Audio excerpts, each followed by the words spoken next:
Welcome to Adventures in Green and Garb plays Descent into Avernus. Chapter 8. Could have had a V8. Bow, bow, bow, bow. And here we are. The Sideshow Slashers have finally made it to Avernus. Well, at least partway into Avernus, as they're still on the city of Elturel, which is being destroyed and sucked down into the river Styx. And they, once they arrived, their guide, let's say portal guide, Traxagor, little otter, disappeared, leaving them with only their party, Rhea and Lulu, the little Hollyphant elephant who has some link with Elturel, with Avernus and Zariel's sword, which Lulu seems to be wanting to find, and has noted that it could be the key to saving or not Faerun. So you pushed your way through Avernus. A couple things happened, including, I want to say, a American Idol show. Or an Avernus Idol show, sorry. Mm-hmm. Got the golden ticket to hell. That's right. Yeah. Went down to Georgia. The devil did go down to Georgia, except it was Avernus and Elturel. So, and stormed the High Hall, the main center of Elturel, that was being attacked by a lot of devils. And in a massive battle happened, and the Sideshow Slashers were victorious. But now without some losses. Yeah. Now without some losses to the people there already. And that's where we take back our story. In the High Hall, just having finished this huge battle, which some people were wounded, some tragically so, some not so much. And yeah, you are now currently in the High Hall. It's still crumbling. You still feel the heat of Avernus, of hell around you. And there's pretty much devils dead all over the place. Some humans and different other races dead as well here that were guarding Elturel. And you see some refugees already starting to come in to the High Hall. Mm-hmm. I say we find who is in charge and ask them how we can help. Wait. So no one wants to congratulate me for killing the big bad? Did no one notice that happened? I don't hear any applause. I don't understand what's going on. Thank you, Sovereignty. And I take a big low bow. Very sorry, boss. Well done. Thank you. I am very proud of myself. What can I say? I can't expend all of my newfound power in one day, but you guys are lucky to have me here. Right, Sovereignty? That's right. Yep, and Anatoly, how are you feeling? Took a pretty big hit. I have felt better before. I'm sure I will feel better in future. But right now, I am just happy to be alive. Yeah. Mm-hmm. I'm really glad that you have this deep, strong connection with Judgment, and it could cost you your life, your friendship. But what are true friends for, if not to maybe kill you? Oh shit. Do you mean that if he dies, I would die? Yeah. Well, you have a blood bond, right? So, if nothing else, your spirits are connected. So if he dies, Shit. wouldn't you die too? Oh shit, I never thought of it that way. I just, something to think about. I walk over to Sovereignty. See, this is why you should never have turned around and left, because I leave you on your own for 5 minutes and you get into blood bond that will have you killed. This is why. This is serious. I can tell. I can tell because she is yelling at me. I'm gonna go up to Sovereignty and whisper so the others can't hear me. Now, I think that we should take a bet. I think Judgment and Anatoly are gonna die probably tomorrow. At least by Thursday night. What do you think? Because I'm willing to bet some gold that they're not gonna make it. I feel like we should maybe be trying to keep them alive, so I don't know that I want to make that bet, Des. Okay, I'll bet you 1 gold piece that they'll make it to next weekend. Yeah, all right. What? Okay, cool. I am going to heal them, though, if they do die. We have gone over that. Yes. Yeah, okay. But they still would be dead in that case, right? Or it would count for your bet, perhaps, I should say. It would go down. So as you guys are off your battle highs and chit-chatting a little bit, there is much death here in this cathedral, open cathedral, what's left of it. You do see, as you saw, many of the devils take down tons of the knights and soldiers and mages and archers that were around as well. And yeah, people are sort of tending to their wounds. And from the front, you see Lulu, the little Hollyphant who's flying around in her golden wings, comes back with that mother and her 2 infants who she seems to have been protecting. I look at Sovereignty and whisper, "Oh my gosh, I forgot about them. Is that bad?" I remember the mom's name was Harkina. I wrote it on my hand.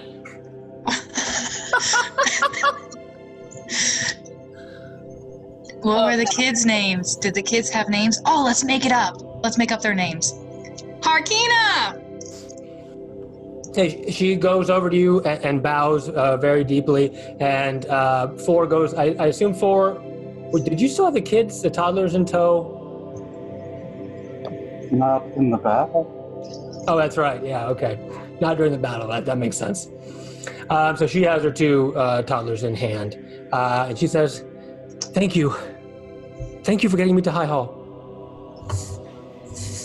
You are welcome.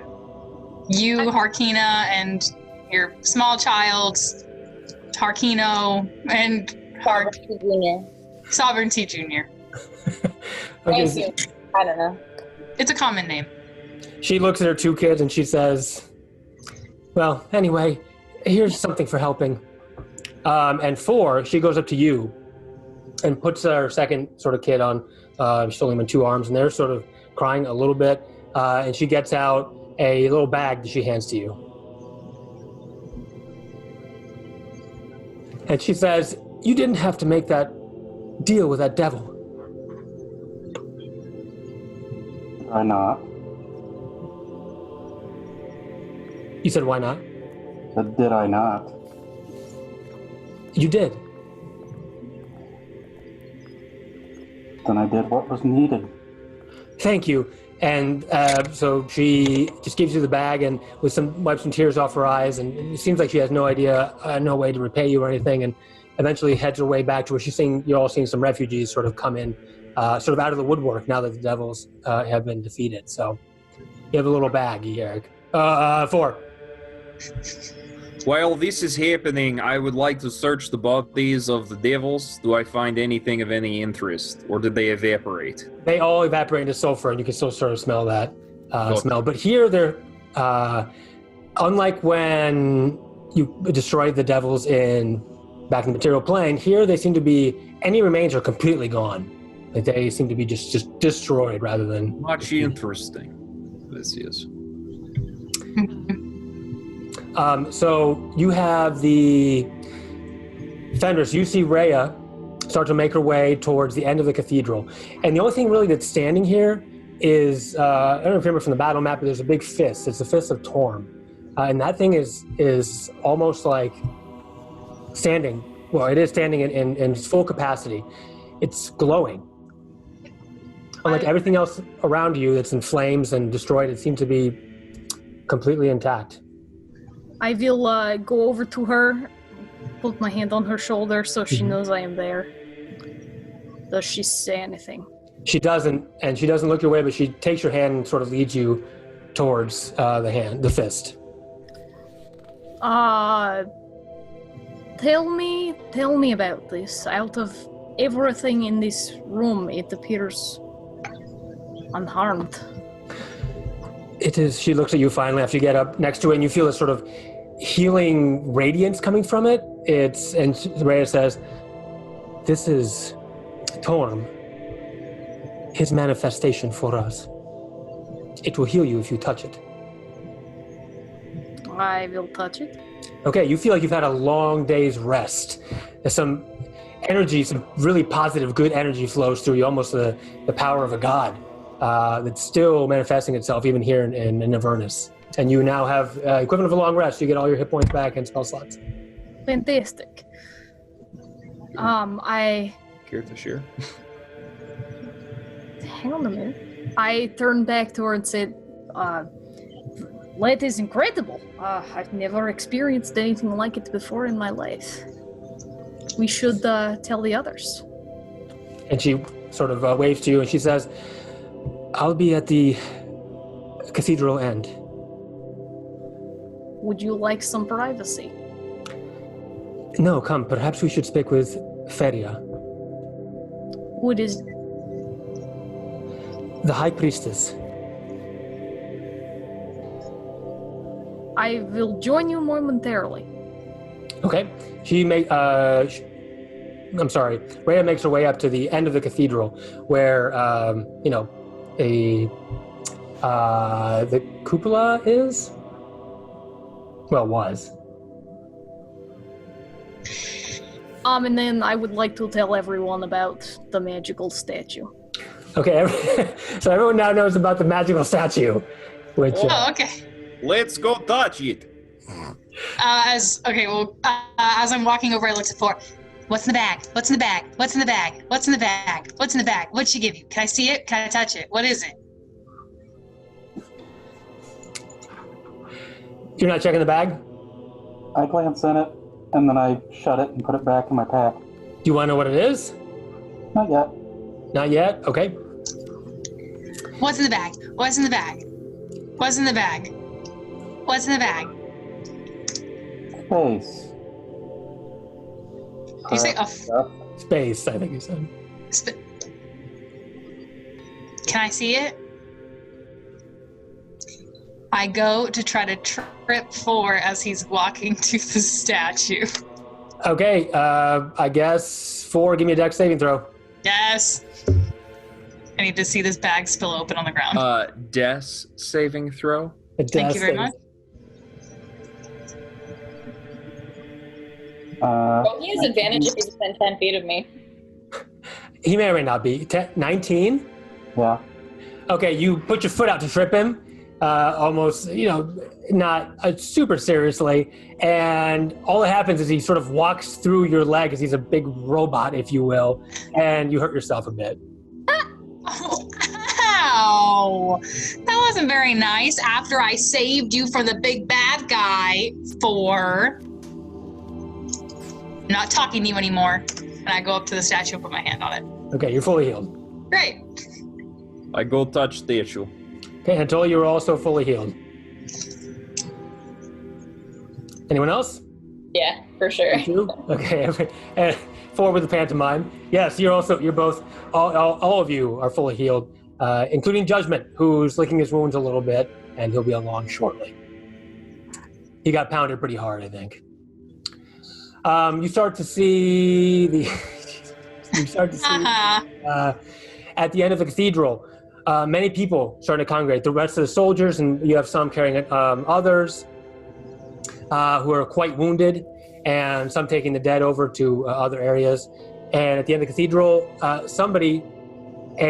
most people are making room for a figure who was in white and wearing very priestly robes.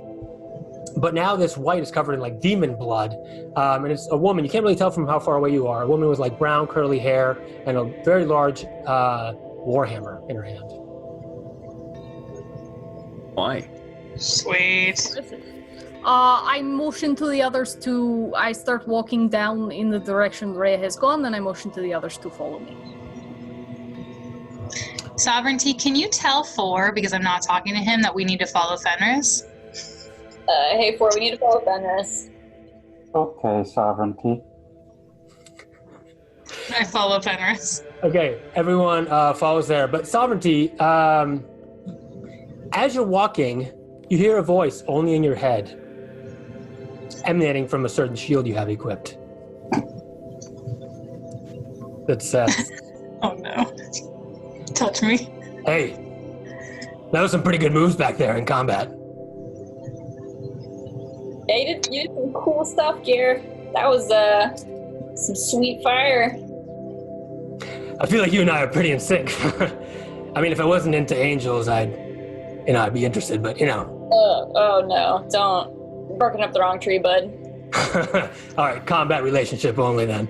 So, since we're so in sync, I have something I might want to tell you.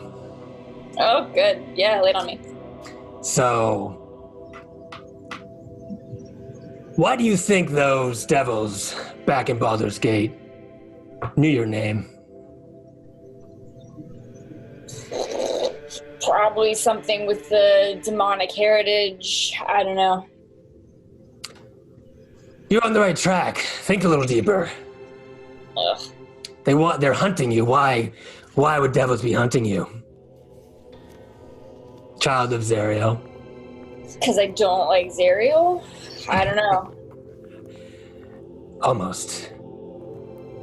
In fact, they love Zariel.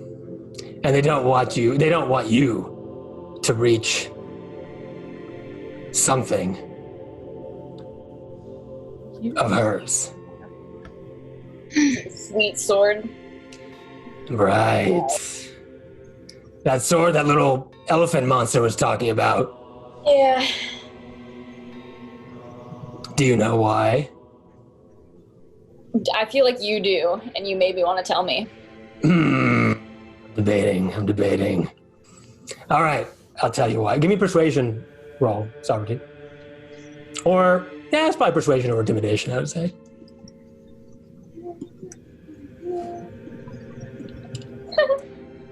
Have Oh, any no. of us noticed her talking to herself? No, it's telepathic, so no, you would not. Okay. 5. 5? We all hear her talking out loud. Okay. You see, no, it's telepathic, so you don't. I'm kidding. No, it was a joke. It really was Okay. kidding. It probably looks like she's concentrating, though. She can't. It's not saying she's walking, exactly. And he says, you could never tell me what to do, but all right, just for the sake of fun. If you found the sword, since you are a child of Zariel, don't tell anyone, but you could wield the sword. Was there a thing where other people can't wield the sword? Only those of Zariel's bloodline, none of which have made it to Avernus, almost all of which have died. Yeah, but we're too cool to die, am I right? Yeah, we're pretty cool. I think that's true. All right, well, I mean, we're kind of looking for that on the way anyway, so we'll see. It doesn't talk, does it? Yeah, I don't know. Oh, It God. doesn't matter. You see, Sovereignty, you're either going to reach the sword or die trying. There is nothing else for you. Right, so I'm going to reach the sword. I hope so, for your sake. Mm-hmm. And the sake... And yours, 'cause nobody else is going to touch you. Damn it. Only because I'm in the shield. I promise, I'm a really attractive actor. Okay, sure. One day you'll see if I ever escape. Ah, cursed. It's not fair, Sovereignty. You're the protagonist here. Avernus is your stage. Oh, if I were in your shoes, I'd be loving it. Listen, man, you can still join our troop. We can move the shield around. It'll be great. No, We'll love you. only with you. Only with you. Oh, okay. I think we're done here. All right. Good luck. Thanks, man. And that's all. Cool. Well, Well, that's what. should we go talk to Lady with Big Hammer? Yes. Okay. Do you want to? Sovereignty is going a little bit slower than the rest of you, but you all arrive. And you see this lady. She has slightly darker skin and the curly hair with this warhammer. It's all filled with devil guts. Like she's been in combat, another part of the high hall. And she's sort of laying her hands on people and healing them with very strong healing properties. she a paladin? She looks more like a cleric to me. That would make sense. I was just thinking lay on hands. Can I look to Rhea? Is she standing with us? She is. She's not sure how to approach yet.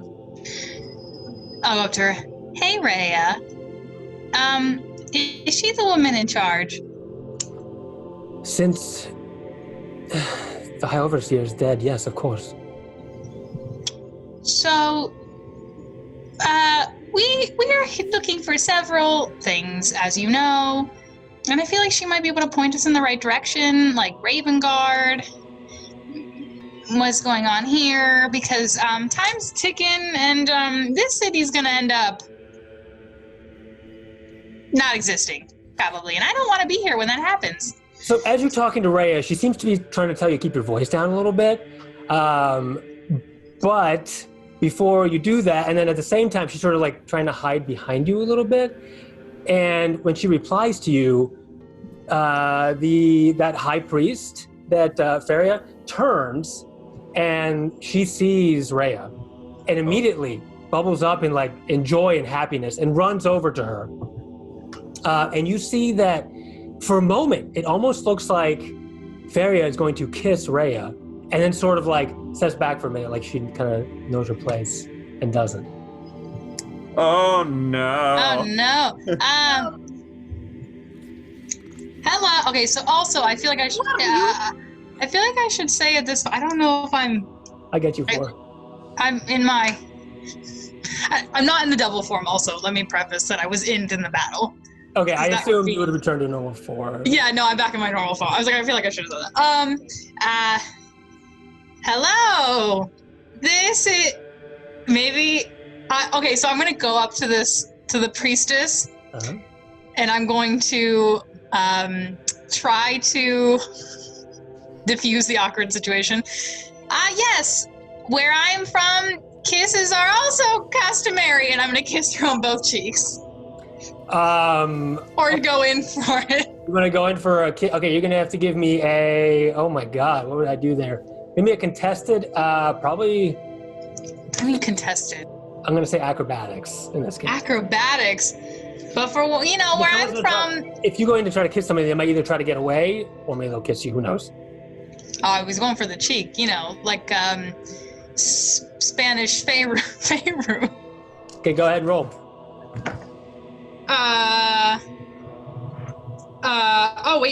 Okay. 18? 18.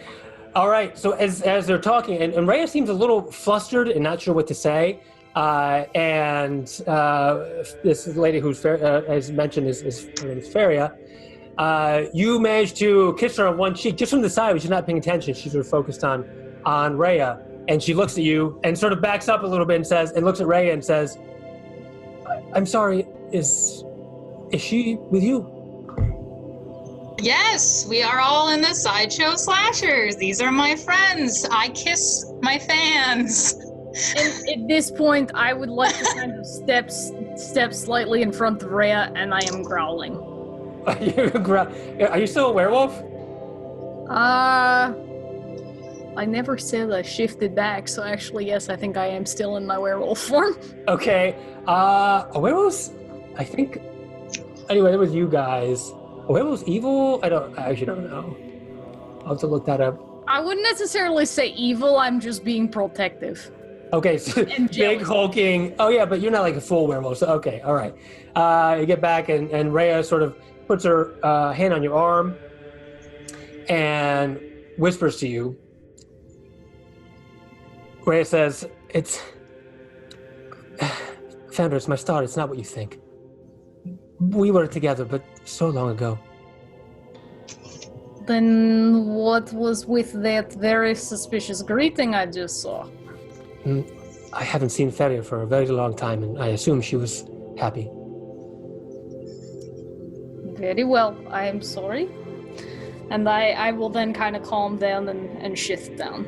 Okay, and she puts her arm around you and she says, you will always have my heart. Do not worry. You will always have mine. She kisses you on the cheek, and then Des. So, what you were talking with Fairy, right? Oh no! Yes, I was talking to her. Oh, okay. And she looks around and she's getting her. I mean, she's totally blood soaked, and her trying to get the guts off her warhammer. And she says, "You are the saviors of the High Hall. Thank you." The Sideshow Saviors. Yes, we are. Whatever you need, you shall have it. Well, Any friends of Rhea is a friend of mine. Rhea and us, we go way back. Way back. We've known her forever, you know? Once a day as performers fighting evil, truly. Yes! We are looking for, well, several things. This guy, his name is Ravengard, looking for him. We're looking for a big shiny sword. Potentially looking for to not be here because here is not going to be here much longer. She says, it certainly looks like we're going down into the river Styx. And, Fenris, give me a perception check. Oh, critical fail. Critical fail. Oh, no. You don't really notice anything. That was on perception. You don't notice anything out of the ordinary. You're too distracted with what's happening with Ray. Derp. Okay. So, right. She says, I need to attend to many of the wounded here, but you seem like the strongest fighters, bar none. I can tell you that the High Overseer is gone. He's no longer with us. Is he dead? Yeah, no. We, how do I say this nicely? We killed him. Oh, shit, yes. But he deserved it. She looks Sorry. back and says, is that true? Back me up, friends. Well, he was demon. He is bad man. Very bad man. He needed to die. This is all his fault. And if you don't see that, then you are part of the problem. Anatoly, inspiration. And Anatoly, I need you to give me a perception check. Yes, indeed. 10. 10? All right. At this point, since you're talking to her, you notice something in like in her hand, or not really in her hand, but sort of by her side. Something that seems to be very important to her. It's a book. And this book has a title you've seen before. When you read when Fenris read that contract that Thavius Krieg had made with Zerial for all the souls in Elturel, it was called like the Tome of the Creed Resolute, where all the citizens had to sign. She has that in her hands. Oh, shit. Okay. Well. Let's see here. Anyway, Feria looks at... Sorry, one second. She looks at Rhea, who nods, based like corroborate your stories, and she doesn't seem like she's taken too far back based on what's happened. So go ahead, Anatoly. Okay. I would like to pull Fenris aside for one moment. Okay. Yes, comrade. Do you think you can distract this lady? Why? Just, I don't know. Ask about their weird past. Pretend like you're being a clingy girlfriend. I don't want to do that. Well, I don't care because she has something in her hands and I need to get it. Couldn't you just ask like a normal person? What? 20 years in the void and you forget how to be a decent citizen? Yes, distract her. I'm going to push him aside and tap her on the shoulder and say, "Excuse me, miss. Mm-hmm. You appear to be holding something important. What is it?" Of course, it's the Tome of the Creed Resolute. All the citizens of Elturel must sign this book. And why is that? We have heard tell of it, but... It was a contract we made with Zerial when she brought the companion to kill the undead. to quell the undead? What? Oh, the big shiny ball in the sky. That thing that's now very evil. What's wrong with it? And she says it's kind of just a ledger. A ledger. Well, if More than that. signed it, can they unsign it? She looks at it. She says, "I'm not sure. The High Overseer always told me to look after it." That is no ledger, unfortunately. It is something far more powerful and evil. You have all been deluded into believing that you are signing something that it is not what it is. Inspiration, Anatoly. All right, and she seems. Anatoly, I want you to give me a persuasion check, a persuasion skill check with advantage. I rolled 2 6s. Sorry, but persuasion, it's a 9. That's a 9. Okay. She doesn't seem to be willing to let you look at the book. Let you look at the book anyway. God damn it.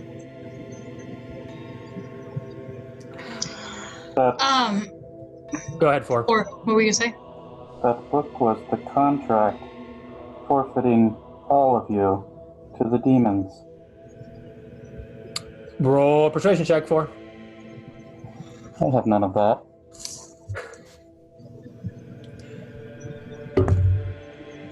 $12.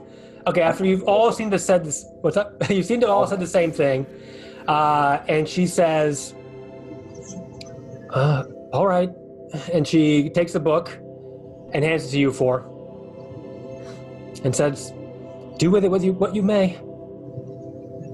I open it and look at it. Okay, look at it, open it. You look at it, open it. Oh wait, you have spellcasting, right? Give me an arcana check.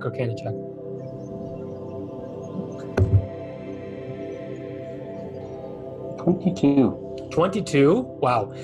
It is overflowing. Like you just put your hand on it.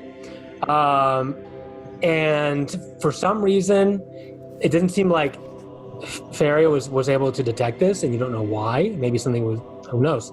But when you put your hand on it, you feel that it has a similar energy, insanely devilish energy.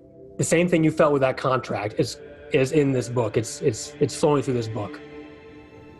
It's probably tied to all the souls of Elturel. I wonder how many demons I have to kill for Thol to end this. Inspiration.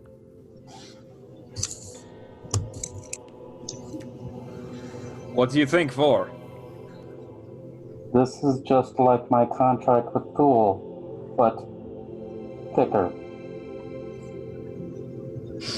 Like thicker with 2 C's.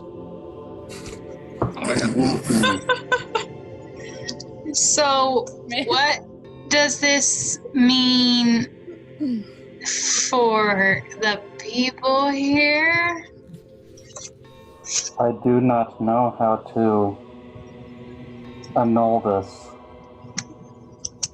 Oh, they're all going to die. I mean, that is obvious. Well, Oh shit, did I just say that out loud? Yes, you did, you doofcam. People are already in such like hectic state that they're not really paying attention to what you guys are blathering about. Des, what do you think? I don't really. I have an idea. Okay, so I'm gonna get in my bag, and I'm gonna pull out my tarot cards. Okay. I'm gonna make a little spot on the ground and say, well, since I have been touched by the stars, I'm going to ask them their thoughts. And so I lay out the cards. Okay, now, Anatoly, I want you to pick a card. You want me to pick a card? Like yeah, pick a card. I kind of want you to pick that one on the right. I have been born yesterday. I'm going to pick a card for you. Yesterday. Okay. I need Sovereignty to pick a card. Any card. I'll pick the one that you're pointing to. Great. Thanks. Awesome. Okay. And Fenris and Rhea, would you like to pick a card together? Can you handle that? Sure. Ray nods. Take that one. I look at Ray and I think, and I whisper to her, I think the stress of battle has finally gotten to her and she is cracked. I agree. I'll elbow Fenris. Okay, you go with Ray to grab a card, I assume. Yes. Okay. And since you're the fourth person to pick a card, pick that one. I mean, pick whatever one you want, but pick that one. Apparently, she is talking to me again. Sovereignty, can you tell Four to pick this card? You're too late. You already picked the card. No. Inspiration to everybody except Angela. You're maxed out already. Okay, so everybody touch the card. Now, with our spirits combined, I'm going to spend my little starry powers and I'm going to say, okay, universe, should we destroy this book? And how would we do that? Amen. Okay. Can I put my hands up? Expectantly? You hear a wheel. Is it squeaky? It's a squeaky wheel. My God. You hear, that's the thing, right? For the augury spell? Yeah, it's like a wheel of fortune, kind of. Yeah. No, like Wheel or Woe. Yeah. It's The wheel of woe, I guess, and it tells if it's good, if my idea was good or bad, or try again later. Right, exactly. So it wheels. You hear a wheel. Wheel, wheel, wheel. I don't know. Wheel, wheel. What? The sound of a wheel. Okay, yeah, it's a wheel for good result, right? I'm wheeling. Yeah. Okay.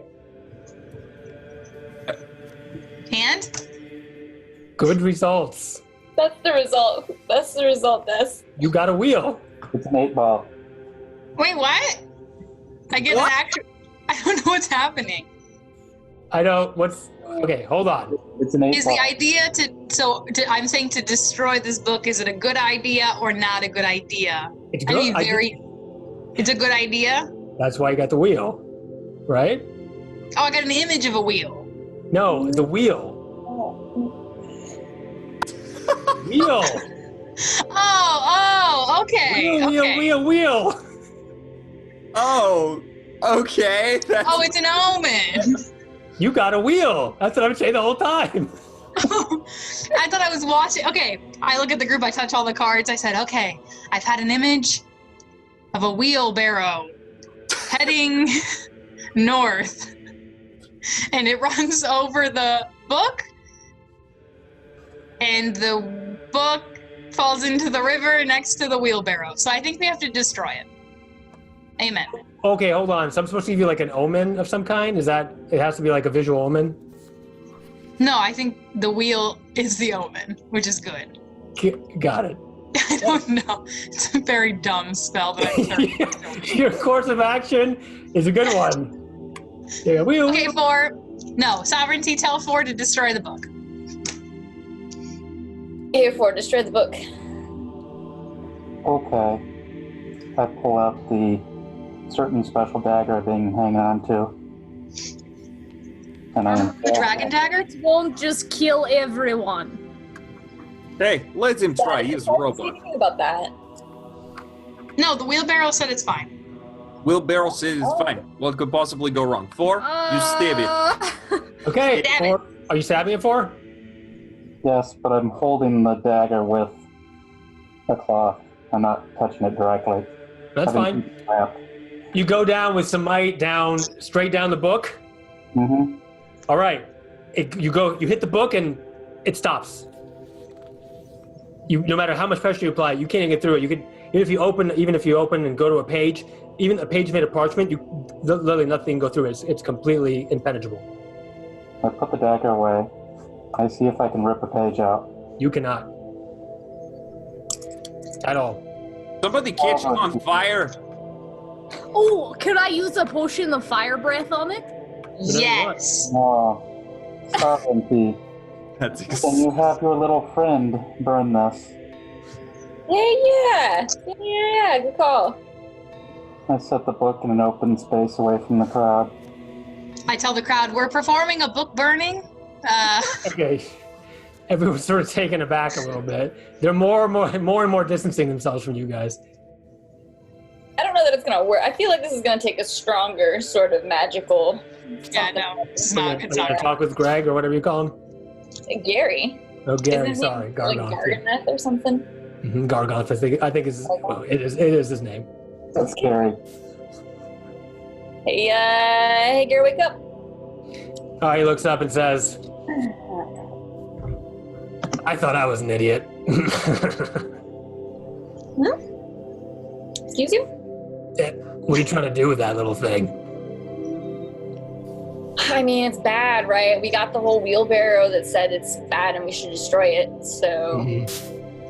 That is the highest level contract a devil can make. It's through Asmodeus, the ruler of all hell. Yeah. You, nor anybody, literally no one, can break that book. Literally no one. What about Asmodeus's lawyer? Yeah, go talk to Asmodeus' lawyer. Why don't you go down and talk to Asmodeus yourself? That would be hilarious. I know how to break it now. Anyway, that's it. Or says he knows how to break it now? We're just No, he really doesn't. an equally powerful opposite power. Zariel! No? Indeed. We need to find her sword. Yes! I also saw there was a sword in the back of the wheelbarrow.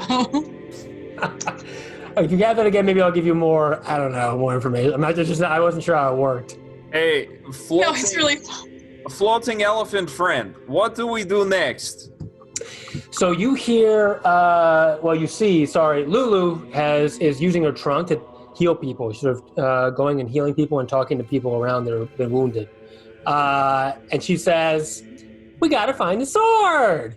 It's not here. Yeah, it's in the back of the wheelbarrow. Where is it, Lulu? She says, I don't know. I thought my memories would come back when we came to Elturel or Avernus, but apparently not yet.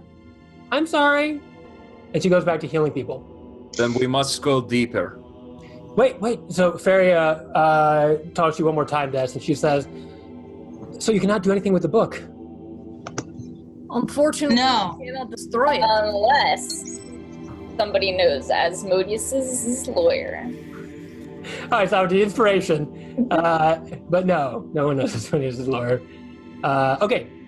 And she says, well, take it with you, but one thing you could do would be, you mentioned Duke, Ravengard? Yeah. Where's he at? He has to go home. He defended Elturel as much as possible. And I think he went off to the cemetery on the west side of town. Now we have to go look for him. Listen, you tell him the Sideshow Slashers are looking for him because we want him to get home safe. I go That's the thing. dead, and I say, I think he's dead. What? Oh, like he's in the cemetery. He hasn't. No. No. Yeah. I'm so sorry. That's hilarious, Fenris. Take an inspiration, Fenris. Oh, thank you. But no, he's not dead. I look at Fenris. You just let me say insensitive things. I did not see him in the back of the wheelbarrow. I do not understand. I was trying to wave you down to get you to shut up, but you did not hear me. Well, Judgment didn't help me out either. He went with a battalion of men to the cemetery, to the Grand Cemetery, and they were trying to find the helm of Torm, and figure out why all the undead were coming from the cemetery. That sounds like a very spooky job. Let's go kill some shit! Okay. That does seem to be our specialty. I think, Judgment, give me a intelligence for recall knowledge with proficiency, since you have the highest intelligence proficiency. 22. Judgment will easily and quickly remind you all that you have a very big contract to get Duke Ravengard back in one piece. I think to the order of many thousands of gold. Mm-hmm.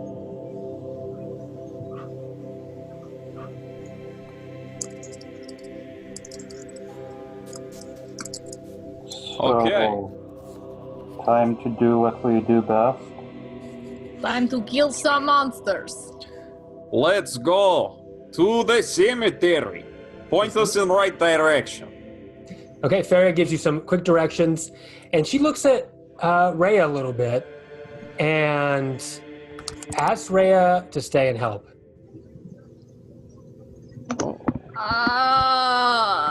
Do I notice this interaction? Yeah, of course you do. And Rhea says she looks at you and she's not sure what to do. Rhea actually looks at you and Fenris and says, Fenris, this is my home. I don't know what to do.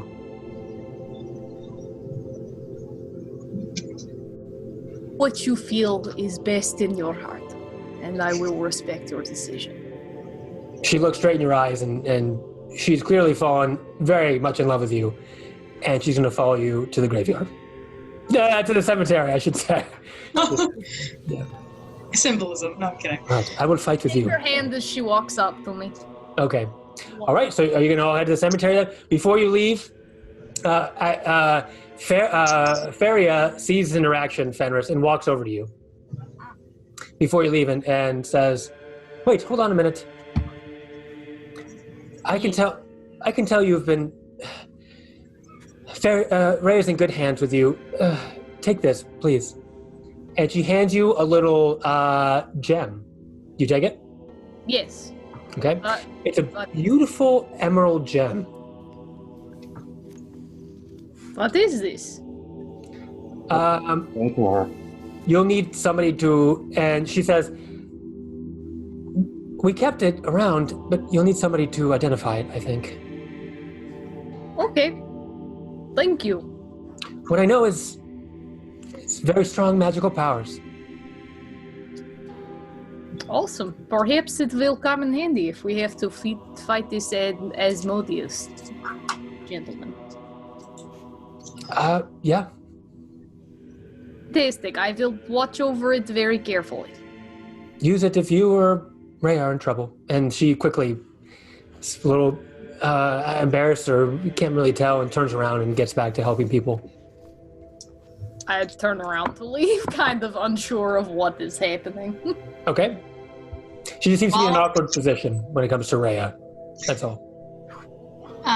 While this conversation's happening, I would like to try to steal the bag off of 4 to see what's inside of it. Okay, sleight of hand. Thank you. Da-da. Oh. 21.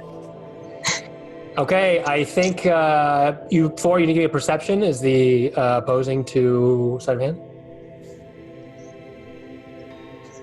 Good luck beating my 21. I did not. He did not? Okay. As Ford's busy talking, or he was looking at the book or whatever, you grab the little satchel from his belongings. What? What for? I was looking at what Fenris was holding in her hand. Okay, we'll get to that in just a second. Des, you have his bag. It's just a little sack of some kind, made of hemp. I whisper to Sovereignty. Do you want to look inside the bag? You do that to everyone in our group? No. Fine. Okay. I'm gonna okay, so I start to open the bag very quietly. Okay. Inside something you've seen before. And I peer inside. 6 potions of greater healing. Oh. I look back up. Lame. And I don't tell Sovereignty what it is. I close the bag and put it back on 4's body. Sure. Okay, for you're none the wiser, but you're going to cast Identify on Fenris's gem. Is that what you want to do? I have that desire, but I've not expressed it. Oh, sorry. I thought you were... My bad. I'm eyeing it intently, though. Okay. But Fenris has disappeared and cannot tell.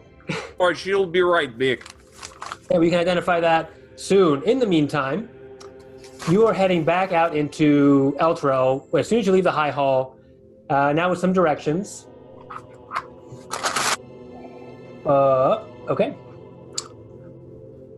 This is what you see again. All right, we're back in Elturel. And you're at the High Hall that you have rescued. At the same time, when you step out, you go around sort of that center of power of Torm, especially from that fist. But now when you get back into Elturel proper, the heat of hell and the ash and everything is sort of, and the fireballs coming down from the sky are sort of coming right back at you. And Fairy told you want to head west to the Grand Cemetery. That's where Duke Ravengard went with a battalion of soldiers to try to find out what's going on with the undead there and the Helm of Torm that they were looking for whatever reason to help the city, or you're not sure.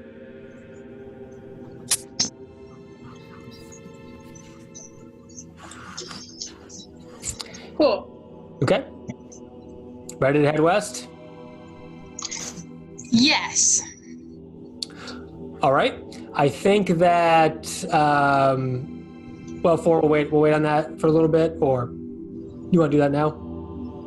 Wouldn't it make more sense to do it now before we get into battle? Okay. Fenris, do you want to, I think 4 wanted, go ahead 4. I've been eyeing the gem in your hand intently. Yes, the lady, she just handed it to me. I don't know what it is. Do you know anything? I show reach it to out and I touch it. Okay, I assume you cast an identify spell? Yes. In her hand is an emerald gem. Not just any emerald gem. With this emerald gem, you can summon a greater water elemental once with it. Does it Wow. have a formal name? Emerald gem. Ah, The same name as what it looks like. Fenris, Yes. you can summon a wet friend with this. Strong one. Really? That is Yeah. incredible. This will surely come in handy, it will. I think it only works once, though. Ah, so use very sparingly. Gotcha. Okay, who's going to take the lead to head to the cemetery?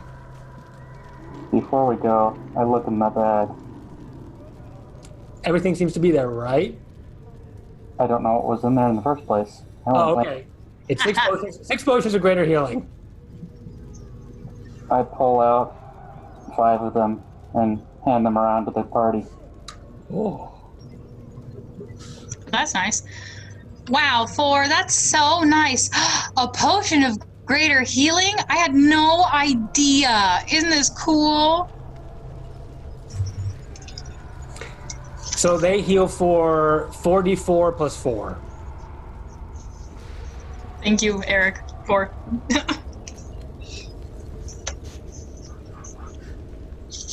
At least you're talking to me now. Oh. Inspiration for 4, unless you're already at 2. I'm already at 2. You said 44 plus what? 2? Plus 4. Oh, plus 4. 44 plus 4. That's correct. I got the potion. Whoever's your lead would want to give me a survival check. I can leave. Okay. Go get him. 4 with a I should advantage because you have a guide here, Rhea. Also, and we also have, don't we have a map of Avernus too? You do have a map. You still have to navigate. You have a map of Avernus, but you're still in Elturel for now. That's true. Yeah. 15. 15. All right, you managed to make your way pretty far west through High Hall. There's still some roads standing, and there's not many devils this way that you can tell. Although you do turn the corner to an interesting sight, which is that of a little imp, like a flying imp, talking to a halfling, actually. They're sort of, both of them are focused on each other, and it looks like the little imp is trying to give, it's trying to give a contract, some kind of parchment contract, paper contract, to this little halfling.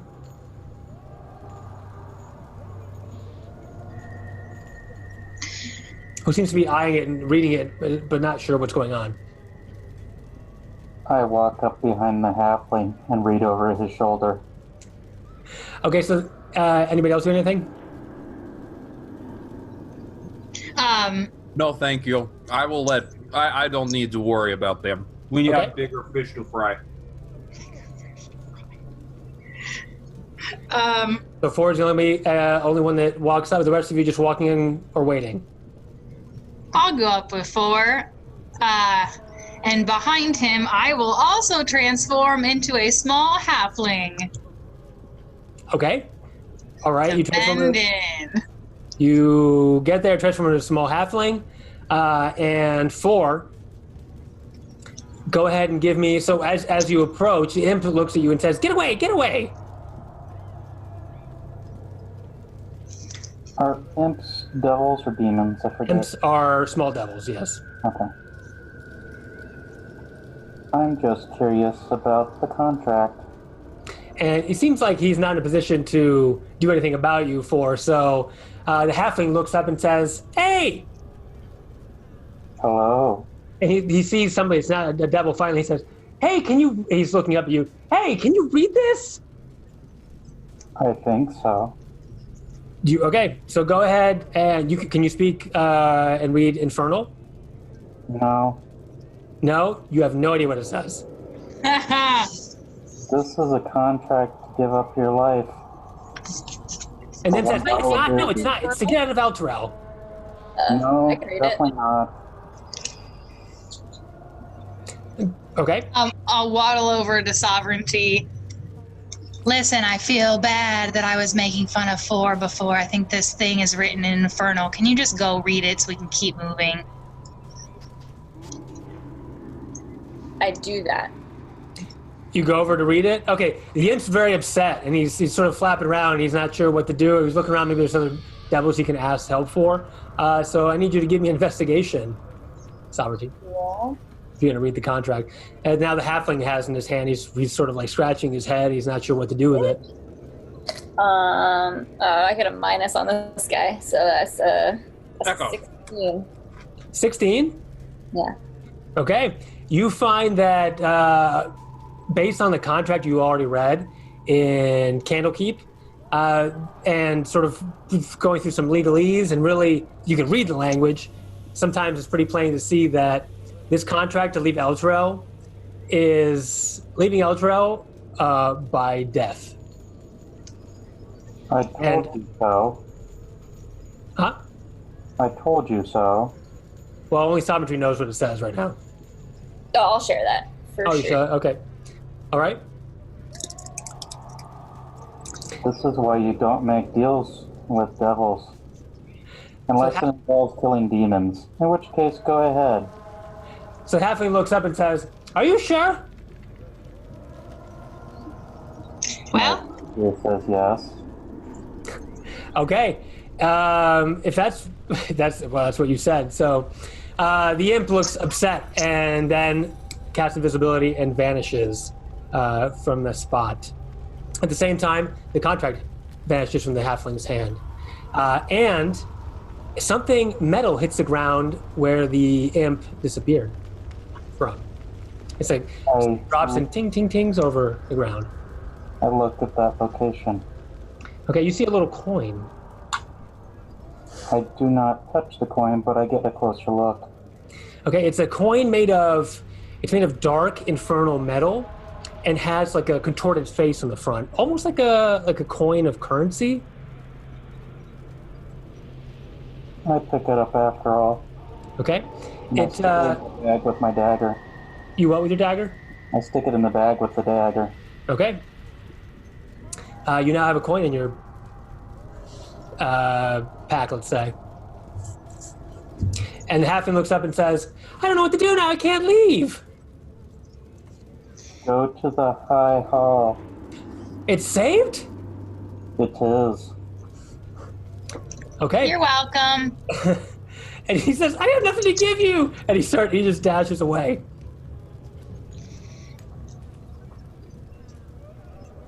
Let's keep moving. Okay. All right. Well, What'd you get for? What is it? What's in your bag? What's in your bag? What's in your bag? I found a small piece of metal. Giggles, is that you? And creepy. Did you touch it? Did you touch it for? Yeah, he touched it. Oh, you have to touch it, yeah. You get an unusual tingling sensation when you touch it. This is entertaining. But I put Is it money? No, I think it's a tiny curse. Oh, cool. I'll be nicer to you then. And I keep walking forward. All right. You head west. And one more survival check, please, for whoever was doing that. Is this at advantage again? Yeah, because Ray is with you. That one's only an 11. And 11?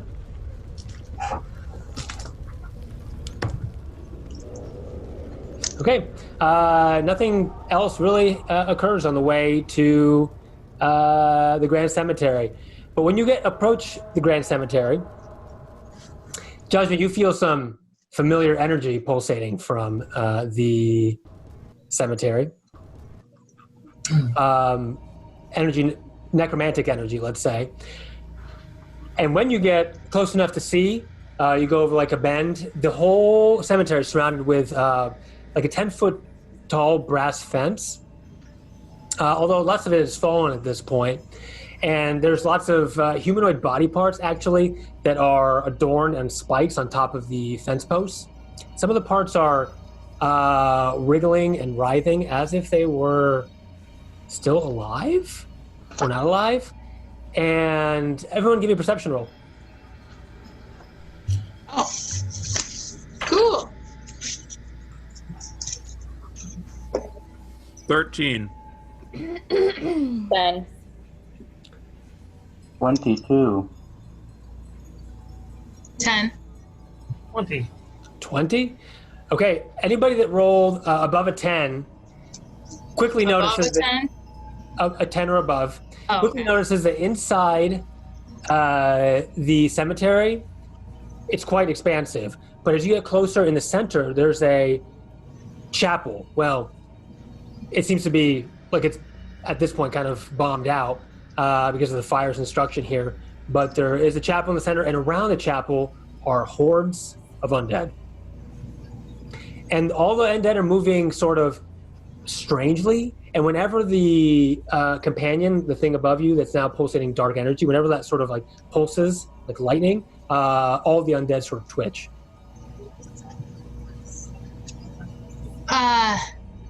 Does that include Mambo?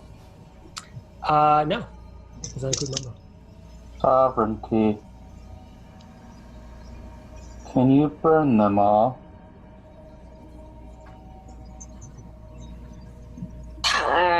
Yeah.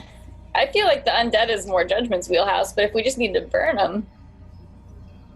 At this point, I would like to take out my potion of fire breath.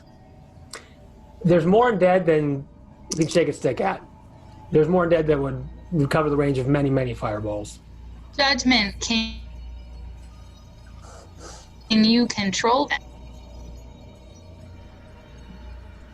that? Not this many. However, for there to be this many, it might be why I'm here in the first place. Going to yell out, Professor Vaxa, are you there? Okay. You do not hear anything back. I scanned the area looking for buildings. I'm going to give you inspiration for that.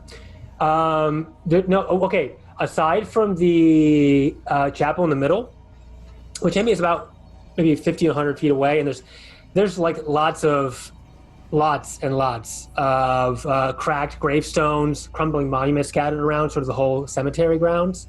And the chapel, if you're looking closely, Judgment, you know the chapel is dedicated to gods of good alignment, if you will, like Lythander, Torm, Helm, and Tyr.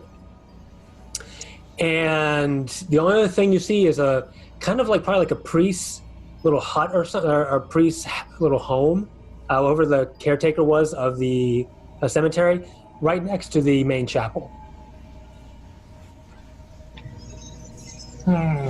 And some. Give me an Arcana check, since you're looking very specifically.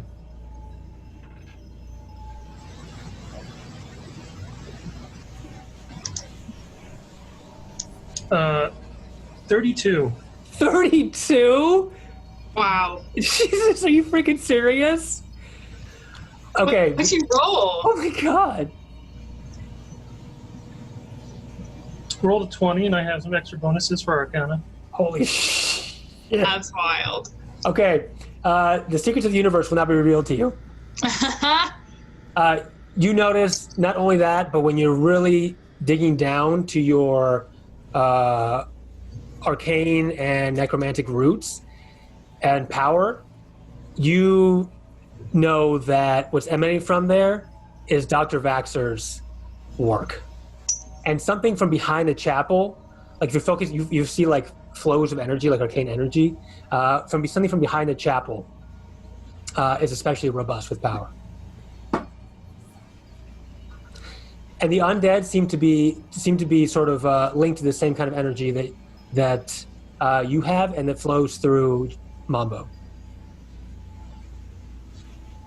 If you would all wait here a moment, I shall be back. Judgment, do you need me to cast invisibility on you so you can go undetected, and it would just be like Mambo's walking through the minefield? That would be most unuseful. Oh. Okay, I'm just saying because last time we got in a big fight, you almost met your maker. So I was just trying to help you out. Take me with you! You But little shit, I'm coming with you. You don't want my help. Well, if you can cast Fly, I can cast Fly.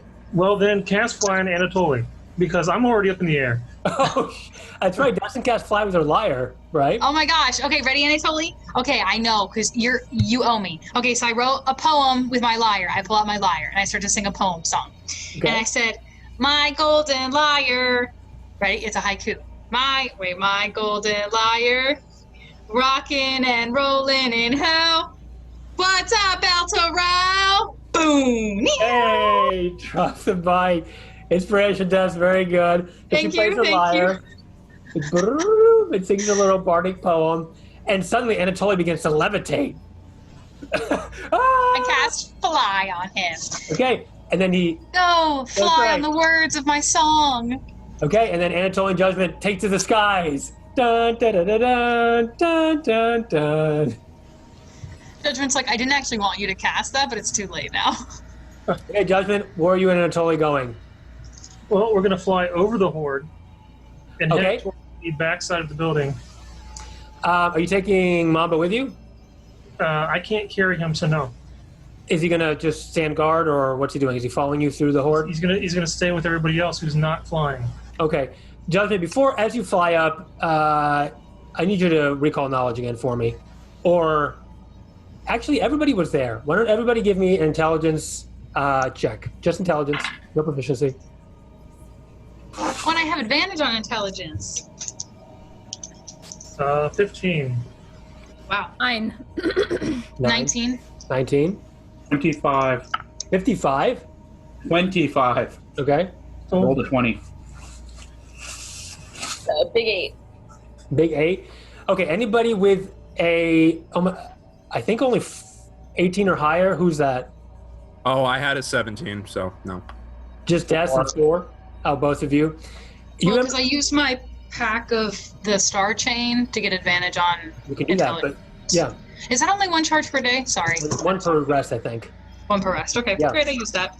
So you two recall, and Judgment sort of focus on what he's about to do, but you two recall that when you were in the underground below the bathhouse with the Dungeons and Dead 3, that when Judgment had Mambo next to some other undead, they went away from it.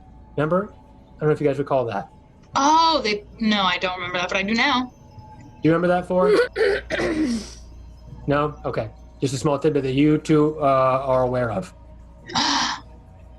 Guys, my group. Okay, so do you remember down? Well, okay, rest in peace, Giggles. When we were down in the bathhouse, okay? And Judgment, he was walking, and he was with Mambo, and then there were all these other undead, and then he walked like part of the seas of the undead, and it was like as if they were like bowing down to him. Do you remember that? Does anybody else remember that? No? I do. Vaguely ringing bell. Okay. So I think if we just walk with Mambo, they'll go away. Should we all pick him up and carry him then? Yes. He has ordered to stand still. But Judgment Anatoly. Yes. He has orders to stay with the group. Okay. As you fly, although you just remember that, then it was when they were close to the undead. But it was when you see Anatoly and Judgment fly. How far up are you flying? Versus the... I don't know, 50 feet. 50 feet? I don't want things being thrown at me. Throw out of the sky. Judgment, as you get 50 feet away, nothing. The undead seem to be just walking around, not paying attention, just shambling around. And you get behind the cathedral. I'm sorry, the little chapel, and you see something that looks like a giant crevice of some kind, like this. You see it? Mm-hmm. You see it. Okay, that is what you see. So, one moment. It's a kind of, it's like a pit. It's like someone sundered like a deep hole here, Judgment, and it's filled with some putrid purple mist. And the pit mist is coming out where you can't even see sort of how deep this hole might be. And there are undead just shambling around as well, just all around the cathedral. Dozens and dozens, if not hundreds. I yell out to Judgment, "You best be careful!" What do you see? I see undead and mist. Well, yes, I can see that too, but I meant, do you see anything special? Anything standing out to you?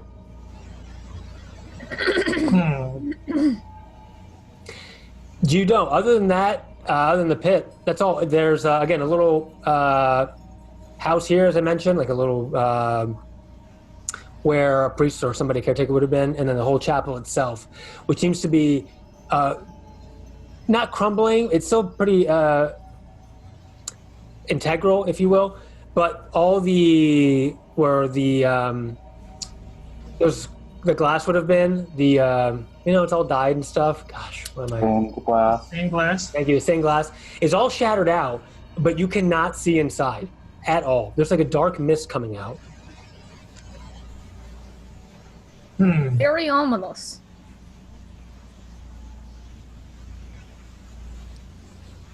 Should we call the others? Give me a moment to look around. The hut over there, Yes, this one? the doors on it, do they look damaged or they look like they've been reinforced? No, they look damaged. Like someone's tried to get in there or has been in there. And you're flying above it. And there's undead around as well. Yeah, well, I'm trying to figure out where he's hiding at.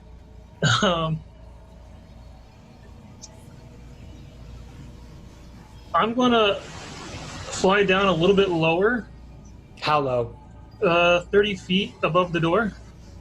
Okay. As you descend, so you take your feral wings and ascend down, the undead below you, right at the edge of, right below you, there's a couple, like, kind of at the edge of 30 feet, seem to start, unbeknownst, like out of some strange power, seem to start walking away from you.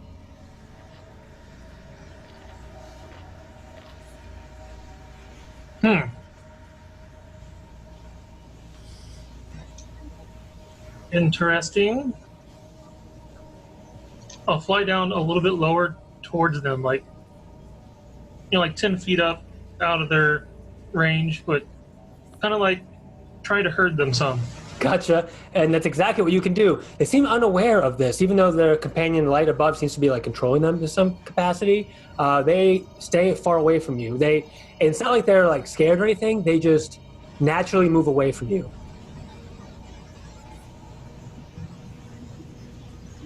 Now, To about 30 feet. Judgment, what are you doing? experimenting. They seem to not want to be near me.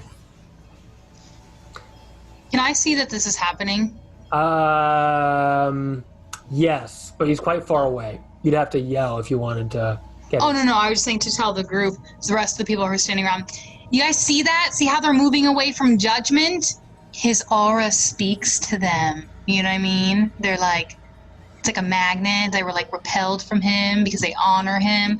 So I look at Mambo. Mambo, my dancing friend, wouldn't you like to go with your daddy? He nods. And I start to like push him forward. Okay, guys, come on, let's go. And so I hold on to Mambo's shoulder and I grab Sovereignty's elbow. All right. You all moving in then? I will follow. Okay. As soon as, and there's open gates, really the whole thing, there's lots of those, the barrier around the chapel, which is you can go in from anywhere, more or less. But as soon as you enter, basically the premises of the chapel, Mambo stops dancing. Oh no. Oh no. And he just sort of starts to shamble like a regular weird undead. Mambo, no! I shake his shoulder. Do you He's feel just the like- rhythm? He looks like he's not, and he loses that glow he had in his eye, that red glow he had in his eye, and he sort of just starts to shamble around, like he's no longer under Judgment's control. Mambo, no! What's wrong? So I... What, Judgment? Said you're all a bunch of bastards. Oh no, is this bad? Is he out of our control now? Oh shit. I pick him up and I put him back where we started. Okay, Sanji, give me a strength saving throw. I will help her. Okay, then with advantage. 4 with a clutch. Supports. No, Yeah, thank you for that, because I needed that, apparently. Sovereignty and for finagle, Mamba, what's your total? 18. 18? Okay, it's enough to push him out. Unlike the other undead who, in the chapel grounds, who seem to be eyeing you guys a little bit hungrily, Mamba was not. But when you get him back out, he seems to regain control and starts to dance again. He lost that love and feeling. He lost that love and feeling. I lead Copyright. Mambo around the perimeter so that we're closer to where the hut is, but still outside the perimeter. Okay, it's still a little ways out, but yeah, you can get close and be like 50 feet away or so.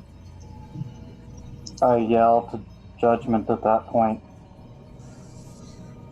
Mambo keeps losing his groove. He can't come closer. You threw off Mambo's groove.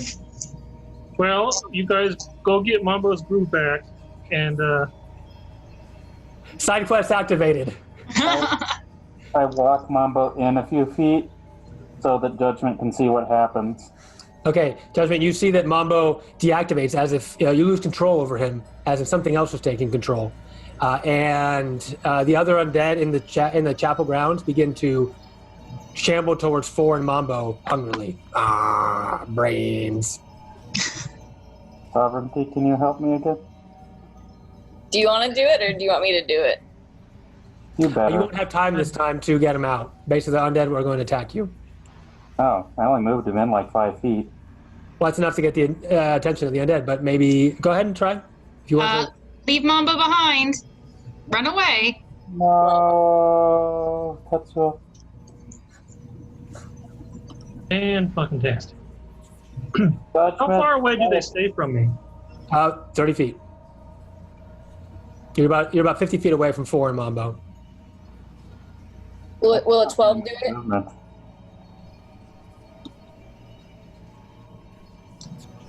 Well, 12? No, unfortunately, you're not able to push Mambo back, who's sort of shambling away. Sovereignty. I have guidance on you as well. Okay, that's You didn't mention that. So. D4. You didn't mention that ahead of time, so I'm going to say the 12 was what it was. I said that on the first one. Oh, you did? Yeah, I don't think she heard me, but I said I'd put guidance on in the first one. All right, go ahead and roll a d12 or a d4. That's another 2. So 14. Unfortunately, Mambo's control, out-of-body control is too much for you to wrangle him, and he's full armor, and it's kind of hard to push him away the way you want him to go. And at this point, the undead are very close to you. I step back outside of the perimeter. Okay. Can I tie a rope to Mambo and then step out of the perimeter? Yes. Okay, if you want to do it quickly, I need you to give me probably a sleight of hand. Well, I'm rolling weird tonight. That's a 19. 19? That'll work.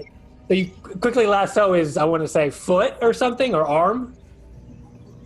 Yeah, sure. One of those. Maybe grab it. His arm is going to be the closest thing, and you jump out, at which point the undead, they were probably like 20 about to bite you, recede back. Well, it was nice while we had our dancing friend. Okay. All right, he's close. Can we yank him back? Well, Sovereignty, I think when you love something, you gotta let it go. Sorry, Judgment. Yes, that is not how it works with party members. No? Oh, No. okay. I'll let the giggles. Judgment, Anatoly, you guys are up? Okay.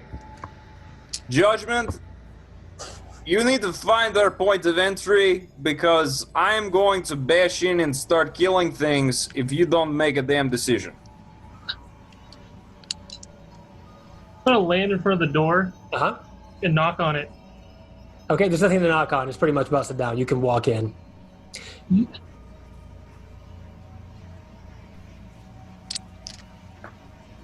The hut door, not the church. Yeah, I got you. Sorry, that's what I mean. The hut door, it's pretty much, it's busted down. You can walk in. You don't see anything in there. I mean, you don't see any people in there, but there's lots of, you see that inside, as you fall down right at the entrance, there is sort of regular staple bed, desk, drawers, tables, chairs, but they've all been destroyed. Also, other like holy symbols have been destroyed and defaced. And the only thing that seems to have survived is a large tome on top of a desk. It sits opened on the partially collapsed desk.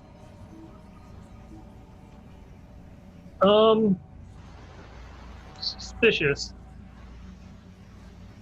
I'm gonna approach it anyways. Okay. It's written in Infernal. Do you read speak Yes, I do. Infernal? Would you like to read it? To myself, not out loud. Okay. You read a testament by somebody who goes by Gideon Lightward.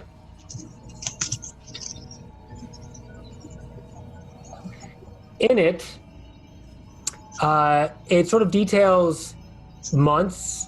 You just quickly skim through it, leading up to Elturel's fall, and it really pontificates on about the evil of demons, and instructs the reader, it's like again, it's a testament, to be vigilant against and defeat demons at all costs, like just crazed language about killing and destroying demons specifically.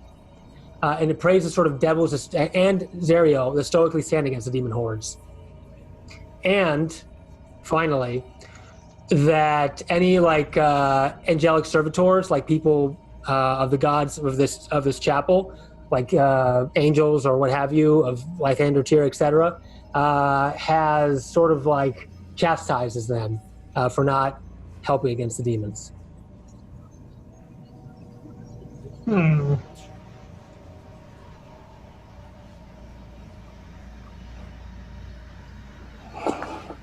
So it's just a journal in a torn up place, huh? Yep. At the same time, in between the leaves, there's like a little black diamond looking thing.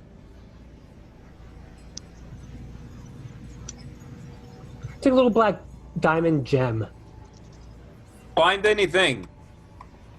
You can go down, Anatoly, because you can stay around 30 feet of judgment. You won't get attacked by undead. Yeah, no, I've flown down, but I kind of fly into the room behind him. Okay. And say, did you find anything? It looks like a journal from a survivor when the island was taken. My goodness. Anything else? Give me a moment. I'm gonna cast Detect Magic. On that little object? Yeah. All right. With any kind of detect magic, you sense that this object is pulsating the same kind of energy that's emanating from the chapel, and that it's sort of like a key of sorts. All right, I'll pick it up. This might be the way in. Okay. Let's go then. All right. Let's gather the others first. Stay close. I follow him. Okay, Judgment, you're going to gather everybody with your aura, I assume? Yeah. I'm gonna walk towards the gate. Right. With the intentions to jump into the sky at any moment. All right, so carefully Judgment walks towards the gate, and no, the undead stay away from you, and you're all welcome to continue on into the chapel if you'd like. Judgment, can you do something about Mambo? Being here threw off his groove. Judging by Judging by? Ha ha ha ha ha! the sheer amount of corpses shambling about, the necromancy here is much stronger than mine. I doubt there's very much I could do. Could you perhaps corral him out of here so that he can at least be back to himself? Perhaps he will have happier life here. Judgment's not gonna let him go. Okay, Judgment, are you going to take Mambo in? No, that sounds like a bad idea. You just have him stand watch. Corral him back outside the perimeter and park him there. He needs to stay outside the perimeter until I find a way to deal with it. Okay. So, all right, everybody, and you're good to go follow Judgment to the chapel? Mm-hmm. Yes. Okay. As you do walk toward the chapel, Judgment, Mambo takes a tragic step forward, trying to follow you. And it seems to be fine. Goodbye, Mambo. Look, he can dance again. He's still dancing. He's pretty close to you still, though. I see what you did there.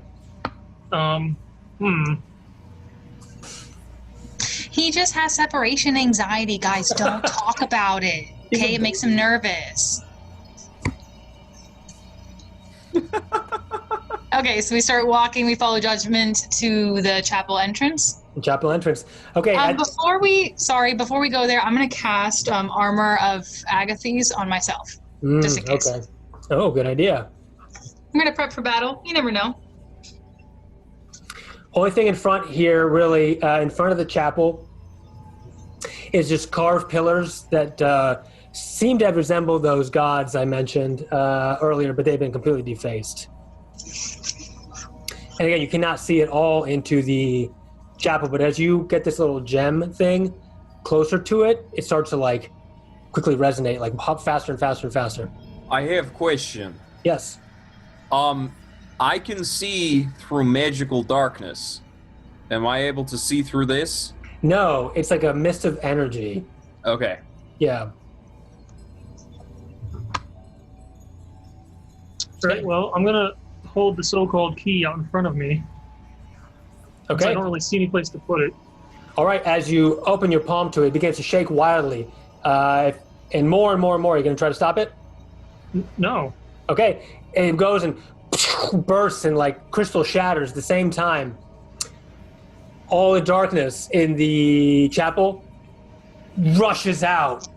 and you're sort of blinded. It goes like straight through you and straight through all the undead. And as you open your eyes, in front of you, the doors burst open, and some demons approach you. Roll for initiative. I knew it! That's why I cast Armor Magazines. I do my job. Should I have mentioned that in the process of walking into the chapel I had shifted again? Or That's fine. All right, let me get you all here. Oh wait, you can see all this, can't you? 1 second. What is the battle order? Huh? Sorry, what's the, it would be who was in front, etc.?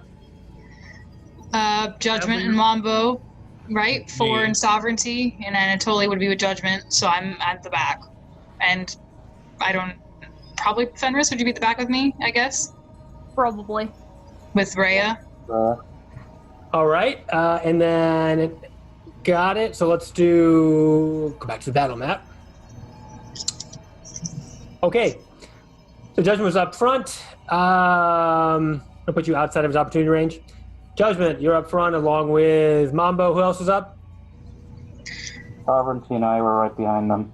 Okay. Well, and Anatoly would have been your Judgment, probably. Yes, I'm right next to Judgment. That's right, yeah, because of the blood bond. Okay, and we will go like this then. Anatoly is here twice. Wait, what? Why? I don't know. Oh, I was like, is he Not cast anymore, though. mirror image already? Okay. All right.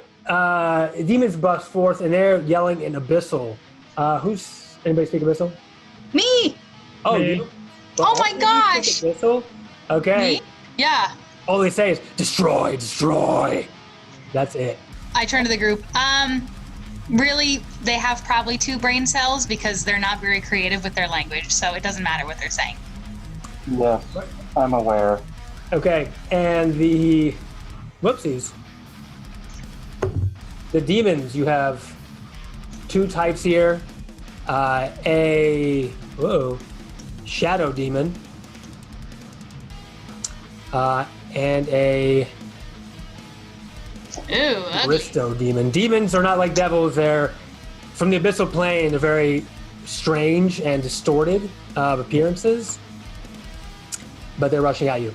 Let's do some initiatives here, which is Des. Start with you. 12. 12, even with your big bonus, huh? Mm-hmm. Oh no. Yeah, I rolled really shittily. That's okay. Fenris. 15. 15. 4. 11. 11. Anatoly. 15. 15. Judgment. 22. 22. Sovereignty. You're on mute. 13. 13. All right. So the order is going to be as follows. We've got Judgment going first. Is that a first? Probably, yeah. Anatoly and Fenris. Anatoly, when are you going? I'll go first because I'm up front. We have the same decks, but I think it makes more sense for me to go first. I'm saying you have a blood bond with Judgment. Yes. Oh, shit. Oh, duh. Yes, I have his. Yes, I forgot. He has his initiative. You want to go before or after Judgment? I would like to go before Judgment. Cool, As long as it's okay between you two guys. That's fine. Okay, so we've got Anatoly, Judgment, Fenris. I'm sensing a love story. Better love story than Twilight. Oh my god. Everything is. Okay, the large demons are going last, but these there's also 4 shadow demons which are going after Judgment and Anatoly. So And Fenris. these guys are big brutes, but the ones in the back seem to be harnessing some kind of abyssal energy, magical abyssal energy. They're winding up. So, Anatoly, you're up. Who's after Fenris? Sorry, DM. After Fenris is going to be Des. No, sorry, Sovereignty and then Des, and then 4. Real quick before they begin the round of combat, I yell out at the demons in front of me. You will be smited in the name of Thule. Nice. Oh, nice. Okay. These greater demons are actually for you 4 will count as 2 if you do the banish of defeat. Not you specifically, but your team. Okay. That's it. Anatoly, you're up. Okay, I will use my bonus action to cast Hex on the demon directly in front of me. Okay. And I will give him disadvantage on dexterity. Got it. That'd be good for spellcasters. And then I will use my magical picked weapon. And I will run up to him right in front and swing twice. All right, Anatoly takes to the field right away, pounces with his pack spear, and going up front as always. I'm going to use inspiration on my second roll. Okay, and then Judgment, you're up next. So it looks like we've got let's see here. So that is a 23 to hit. Yeah. And a 18 to hit. You got it. And they're going to do we've got a total of 17 damage, slashing. Slashing? Okay, yeah, make sure you guys give me your damage types too, please. No, I mean, it's magical slashing. Yeah, I assume. Sorry, magical piercing. Jesus Christ. Piercing? Okay. And then 2 points of necrotic damage. 2 points necrotic. Now it's for both hits total, right? Yes, correct. Okay. All right, Anatoly rushes forward into combat with a spear and stabs this demon and then retracts and stabs again. And what comes out is sort of like bluish purple abyssal blood spews forth. And then you get your spear back. Anything else? And then I'll yell back to Judgment. Get back, my friend! You are too squishy for this! All right, Judgment. I'm going to use, since Anatoly kind of used his reaction to talk, I'm going to give you advantage on your next attack, and it's your turn. He gave you combat inspiration, let's say. Too bad I'm not making an attack roll. That's okay, save it for next time. All right, so how are the doors working here? It looks like there's 2 doors here. They busted through these doors. There's an opening of 5, 10, 30 feet, basically, from here to here. That's a large opening. Yeah.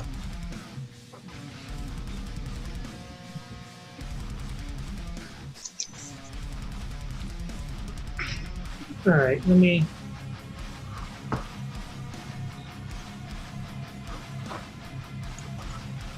I cast Cloud of Daggers. Okay, on who? I guess on Anatoly. Oh, that's right. Yeah, that's how it works. Okay. He doesn't need to make a save or anything, right? Since he's not in it, no. Okay. All right. So the creature would have entered the spot, so you can go ahead and do the damage. So around you, Anatoly, Judgment backs you up. The Bloodbond brothers, the searing, spinning daggers form around you, and they shoot out. You're almost like protected in like a shell of daggers. Fantastic. For 13 slashing damage. Okay, good hit. So the daggers impact into this raging demon, and just he's got lots of daggers all through his body now. Okay. And then I am going to back up. Okay, as far as you can, I assume, or fly, or what? Oh yeah, can Anatoly still fly? Yeah, I want to look up to see how long that lasts. Yeah. If you maintain concentration on it. Yeah. Judgment movement? I'm going to move behind everybody else. Okay. Fair enough. Meat shields. Okay, and then I assume it's... And then Mambo is going to open fire on the other big one. Is he moving as well, or can he not move? Yeah, he needs to come back there with me. Okay. All right, open fire on the one that's been wounded. Go ahead. He gets out his pistol, and he's still dancing. 14 to Hit the hit. other one. 14 to hit. On these big guys, that is actually a hit. For 7 damage. Okay. Shot resounds through, and of course, you guys are all protected from the undead around Judgment. So, and it pierces the demon. So that's it. Judgment. That's it. Okay. These shadow demons, who are sort of floating ethereally almost in the back, attack with Mind Thrust. So, we're going to do it's a Constitution saving throw, I believe. Moment, sorry. It's Psychic and Int saving throw. Okay, Sovereignty, I need you to give me a Intelligence saving throw. Fenris as well. Intelligence or Constitution? Intelligence, sorry, I misspoke. Intelligence. You should have an advantage if you're within 10 feet of me. Advantage, or do you even plus? Or, I'm sorry, not advantage. You get plus. Yeah, my bad. You get +3. +3? If you're with the damage from the shield, right? No, that's my beautiful aura. Oh, just kidding. So pretty. Sovereignty has her personal aura, and then also from Greg, you have Aura of Hate, I think, which is +3 damage to all your attacks. Mm-hmm. So, yeah, who'd I call then? Oh yeah, I forgot about that plus damage. I got 23 then. I'll add the extra because you guys 6. I'll add the damage. 6, okay. All right. Do I get that bonus? From the shield. The shield gives you Aura of Hate and 5 charges for fire and resistance to fire as well. Do I get the bonus from my aura? Of course. Probably not. Huh? Yeah. Oh, do you get your own resistance from the aura? I don't know. Yes, You do? you do. Yeah, you do. Oh, we know Judgment was a paladin in another life, so I've never used this one before, so yeah. so 16. Okay, Fenris, you're gonna take half damage for the call. Sovereignty Intelligence saving throw, 4 Intelligence saving throw, and Death Intelligence saving throw. How do I still have advantage from the Pact of the Star Chain? Or no, it's only one time. Just kidding. No. Yeah. What does the aura from Sovereignty work? +2 to your save. +3. +3, sorry. 3. Wow. Okay. 23. 16. 13. 13, 16. And who else did everyone made it. Oh, okay, great. Psychic damage tries to enter your mind and you shield it off. Not today, Satan. With your force of will. So all their attacks are nullified thanks to, in some part, Sovereignty's aura. Not a half damage, it's a full nullification? Correct, yeah, full nullification. Oh, awesome. Yep. Oh no, sorry, if this takes half damage. Something else would have happened if you didn't. Yeah, you did take half damage. My bad, thank you. I need to...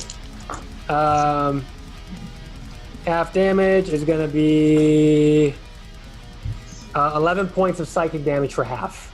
Is that already a half number? 11 is the half. Yeah, sorry. The failsafe is something else. If you didn't make it, something else would happen. Cool. Okay, and that's it. We have somebody else on deck. Fenris. Okay, I will go up to join Anatoly and just give a big old swing at my Morning Star at it. Okay. Attack number 1 is 24. You hit. And damage is 20. Wow. First Morning Star comes down on this demon who's already been hit a bunch. And second hit is 25. Okay. And damage is 18.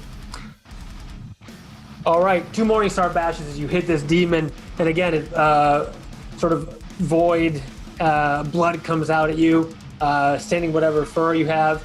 And this one's almost down. And then I'm going to go and bite its throat out as my final.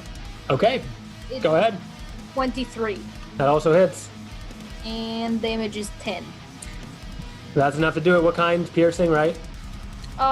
It's biting, so it's Piercing. It's piercing, I want to say. Okay, following up on all the devastating attacks from the rest of your team, Fenris goes out and grabs his neck off, and blood just spews out onto Anatoly, and he's covered in purple goo. Oh, Void, abyssal. nice one, comrade. Flies out, and the demon sort of falls and disintegrates into void energy. I So- would think, All like, sends his regards. I'm going to give a mighty howl. All right, as you throw away his jugular, I assume. And that's all for Fenris Sovereignty. Soul sends his regards. All right. 2 points, Chaka. Sovereignty? Yeah, so what are these little guys again? They're little spirits. They're about medium size. Okay. Now I want to go hit the big one. Okay. You run up to the other Greaster demon. Yeah. That's the He's 20. completely unfazed by his compatriot there getting felled. Cool. Well, that was a 20 plus 6. Looking at 20 plus 6 to hit. Yeah, critical. Damage. What are you attacking with? The mace. Okay.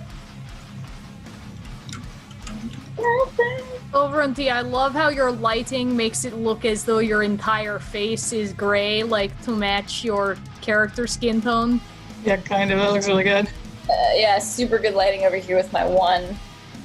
Seriously, it looks like you just have makeup on. Thanks. So, Sovereignty, you will not be able to do extra radiant damage. The radiant damage from the mace will not work on the demons. Just so you know. Okay. I'm sorry. Oh my god, no, it's fine. You've given me multiple things to hit people with. The demons do not take extra damage from radiant. You see, Let's the mace doesn't glow with energy when it hits. Okay, so that's just 7 then. Bludgeoning. 7 points of bludgeoning with the mace. Yeah. You can still do radiant damage, but the mace only does the extra damage when you hit something that's vulnerable, right? To like undead or a fiend, right? They're all fiends, so... Oh yeah, they are fiends. Wow, DM's having a bit of a brain fart today. So you do the extra damage. Cool. Thanks, Judgment, for the quick intelligence saving throw there for me. I wondered. I wasn't going to question it. Yeah, my bad. Another 7 of radiant. Okay. All right, the radiant damage does work. Ooh. And I'm going to hit him again. Okay. Demons are also fiends. First time using demons. 15 plus 6. 15 plus 6, 21. Fun. To hit or damage? To hit. Yeah, you hit. You guys are Okay. laying into these guys. I like to do what I like to call unnecessary math.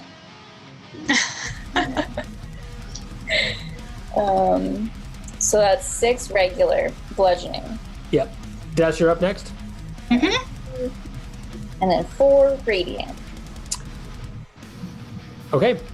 Anything else? The mace actually works. It was a surprise. Demons are also affected by the radiant power of the mace, which explodes on impact, charring their skin.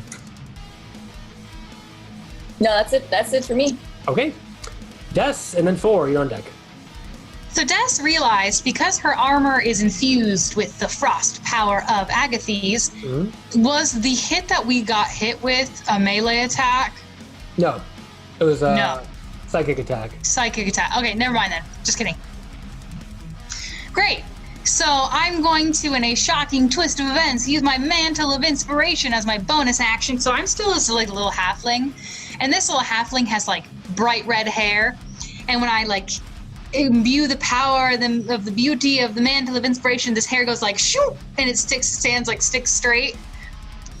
And this little halfling's head. And now I look like I'm several feet taller because the hair is sticking straight up. And I'm like, yeah, we're ready to rock and roll. And I... That's what I What? said. Yeah, like a troll doll. Yeah, no, that's literally what it looks like. So her hair is sticking straight up, and through my hair as it shoots up, I inspire judgment for Fenris and Anatoly with the power of my troll hair. Okay. 5 temporary hit points, and if you got called on, you can move 30 feet or whatever your movement is. If I move 30 feet, everyone is screwed. Oh yeah, probably. Sadly, yes.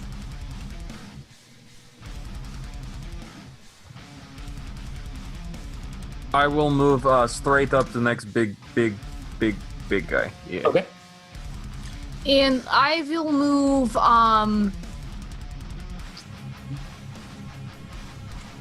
Actually, no, I'm going to stay put. Stay put. All right. Anyone else? 4. Put the arrow on the map. Oh, thanks, 4. Filling the wall back in. Nice. Fill we're the just- wall. Yeah, I was like, we're gonna protect judgment. Protect judgment.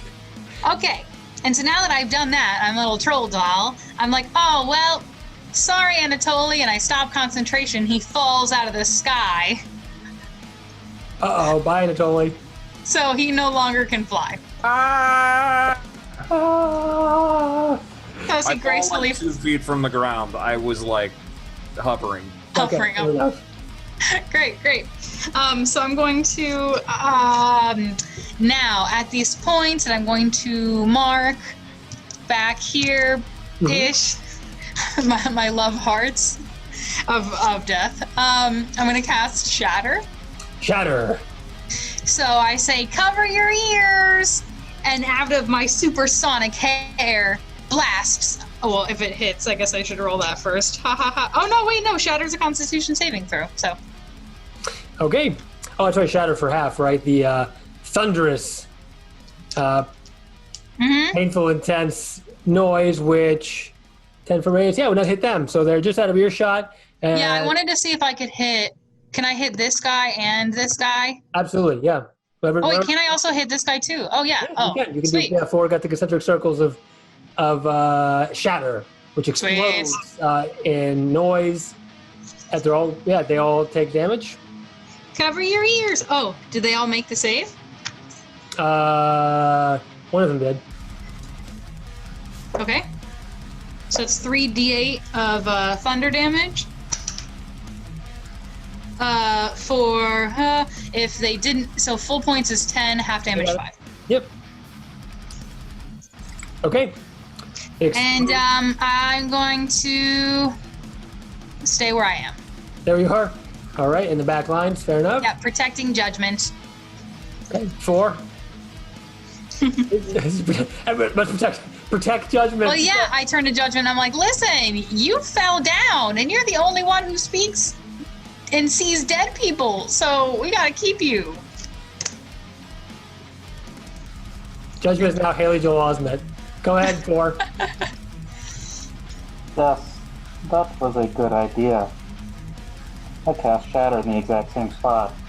Okay, that's good. I inspire you, don't I, Thor? Indeed.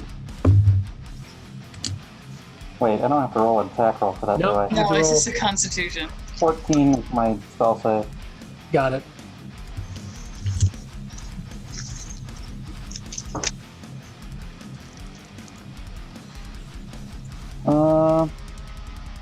Total of 11 damage.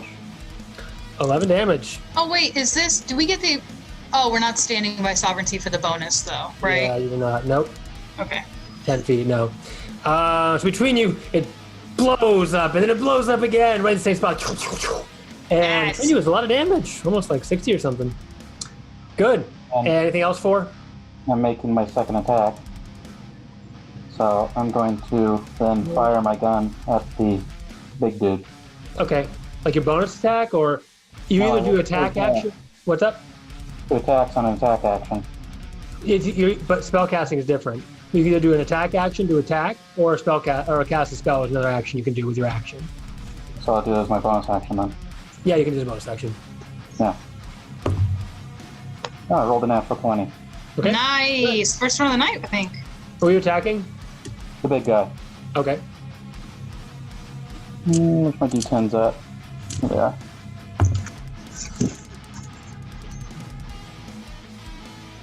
I'm realizing that I didn't add the bonus aura from Gary or my double damage from my crit. I am not on top of my head. Oh no! It's fine, that's on me. But yeah. 4. That would have been a total of 17 damage piercing. Got it. From the gun, right? Correct. Okay. Always downs, and then big gunshot goes through and pierces the demon, and then ends up ricocheting as well off the wall inside the chapel. Sovereignty, what is the bonus we get if we're within 10 feet of you again? Plus Plus 3 3. to hit. Plus 3 to hit. Or if you're in 20 feet, plus 3 to damage.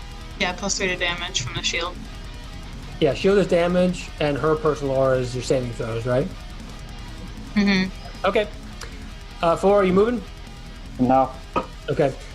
All right, this demon roars out in Abyssal and says, destroy, destroy, and just takes his fist, his enormous fist, and tries to sucker punch you, Anatoly. You don't have anything special on, right? I'm going to use my reaction to cast shield. Okay, that brings you up to 25. 26. 26. Hey, Anatoly. He's saying destroy, destroy. In case you wanted to know what his intention was. So the fist comes through, and your shield comes up, and it stops the fist. And he follows up from his other left hand with a haymaker. And are you using shield? Yeah, it's for the full round. It's for the full round. Yeah. That's amazing. Okay, it's a reaction, but it lasts a full round. Okay. Well, because of the shield, another one comes down. And both hit and repelled by your shield. And the last one, Sovereignty, he just unable to get through to Anatoly, goes to bite you. Actually, until the start of my next turn. That's amazing. 24. I think that hits you, right, Sovereignty? That hits. Okay. So it's biting damage. You take 23 points of piercing damage. Okay. Oh no! And that's the end as it grits on you, but it almost doesn't really go through your awesome obsidian armor. So, Anatol, you're up. And Judgment, you're on deck. I will use my bonus action to curse big guy in front of me to move my hex onto big guy. Okay. And once again, I will do some big old swinging with my my spear. Okay.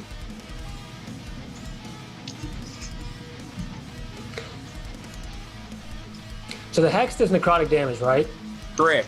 Okay. And it gives him disadvantage on dex. Right. So he's suffused some necrotic energy, but it seems to be conflicting with his own energy. So go ahead. So 22 to hit. Yep. It hits. And 21 to hit. They both hit. So first one does. And I get +3 because I'm within 20 feet of sovereignty. That's right, the damage on both your attacks. And then Judgment, you're up next. So that's.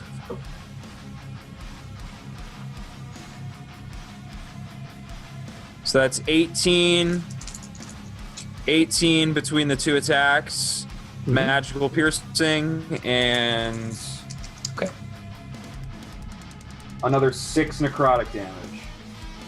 All right. So your spear, which is already, you're just covered in demon guts, and you take your spear, which you haven't even cleaned off or anything. You just continue to stab this other large demon.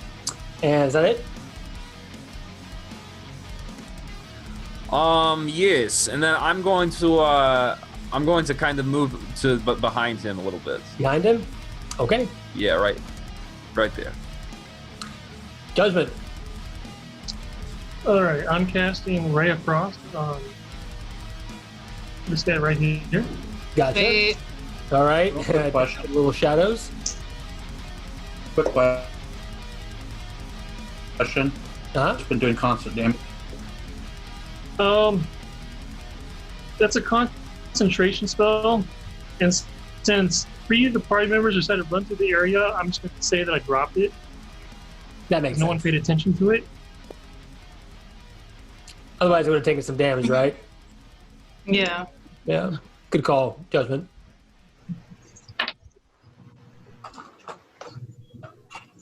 Um, 24 to hit That hits.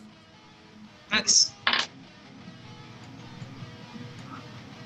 for 7 damage. All right, the Ray of Frost comes out, and the blue-white beam streaks to this shadow demon who gets covered in ice. 7 points of cold damage, right? Yes. Okay. All right, and he's seriously wounded. Right. Mambo, I've lit up the target. Oh my God, Mambo's so happy. Finish He gets him. advantage.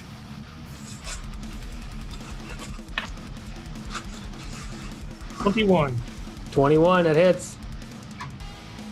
for 9 damage. Okay, Mambo does 9 damage. All right, Mambo Does does he the finish thing him? where That's he very puts the gun behind him and fires to try to impress you, Judgment, and it pierces through this demon who explodes in Demon Ichor, and is done. sweet. I place my hand on Mambo's shoulder and congratulate him. Yes. Mambo goes, mm-hmm, mm-hmm. You guys groove back. Heck yeah. Okay, then next up is when these shadows are going to go.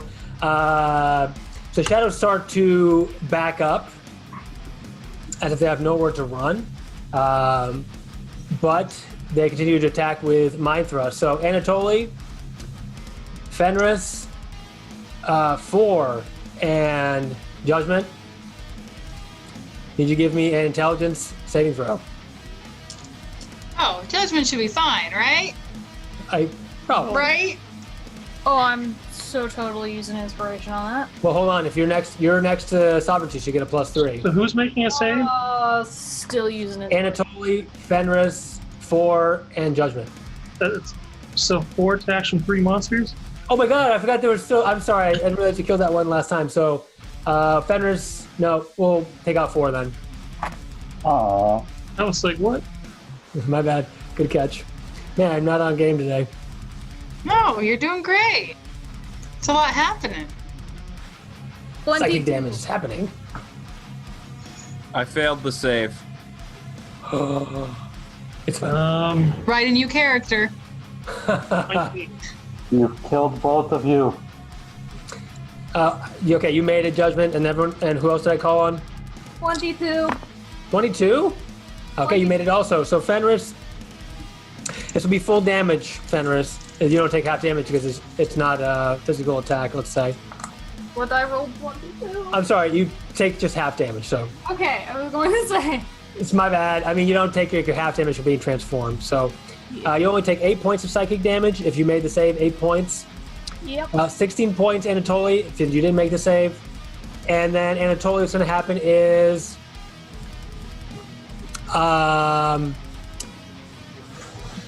The choice of the creature is that you do not get a bonus action next turn. Okay.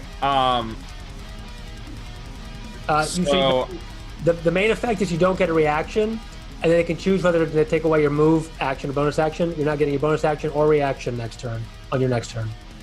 Okay. So I rolled my Constitution save to maintain my concentration on Hex. Okay. And I rolled a 13. That's it should be 10 plus 13, right? Or I think, right? For the maintain concentration, it's you roll 10 plus the amount of damage you've taken. Oh wait, the amount of damage I think you've taken above 10 hit points, right? I took 16 damage, I thought. DC 10 or half the damage you received. So half the damage would be 8, so yeah, you made it. Okay, cool. Yeah, you're good. I thought it was something like that. Gotcha. That's it. So the shadows are done, and then Fenris, you are up. Okie dokie. I'm going to move straight up to the big guy Okay. and start swinging. Oh, the frontliners are going ham on this big demon. Okay, first one is 27 to hit. That's it. This thing was just made for destruction. And 17 for the damage. Okay, 17. So much damage, Fenris. Going to roll again, and then I use my other inspiration for it. So 21 21 that hits. and 16 for damage. Okay. So the convoked mace comes down on this mercilessly on this demon, and you hit both. Okay. How is he? He's quite wounded, but not that close to death. Well, I'm gonna take a chomp out of. I'm gonna climb on his back. Can I climb on his back? Okay. And take a bite out of the back of his neck. All right. Give me an acrobatics. Oh, acrobatics or athletics, whatever you want. Athletics, I assume, for you. 14 plus 9 is 23. 23. Okay, 23. All right, go ahead and do the damage. Okay, 5 plus damage, which was 10. 10 points of piercing damage. You go up there and pierce him. That distracts him. The next person attacks the demon is going to have advantage. So, and currently Fenris is on top of the demon. That's sovereignty. Climbs up with her claws and just bites him. I'm very inspired by that, and I swing my mace again. Go, girl! Oops, that was 2 rolls, but that will be a 19. That's a hit.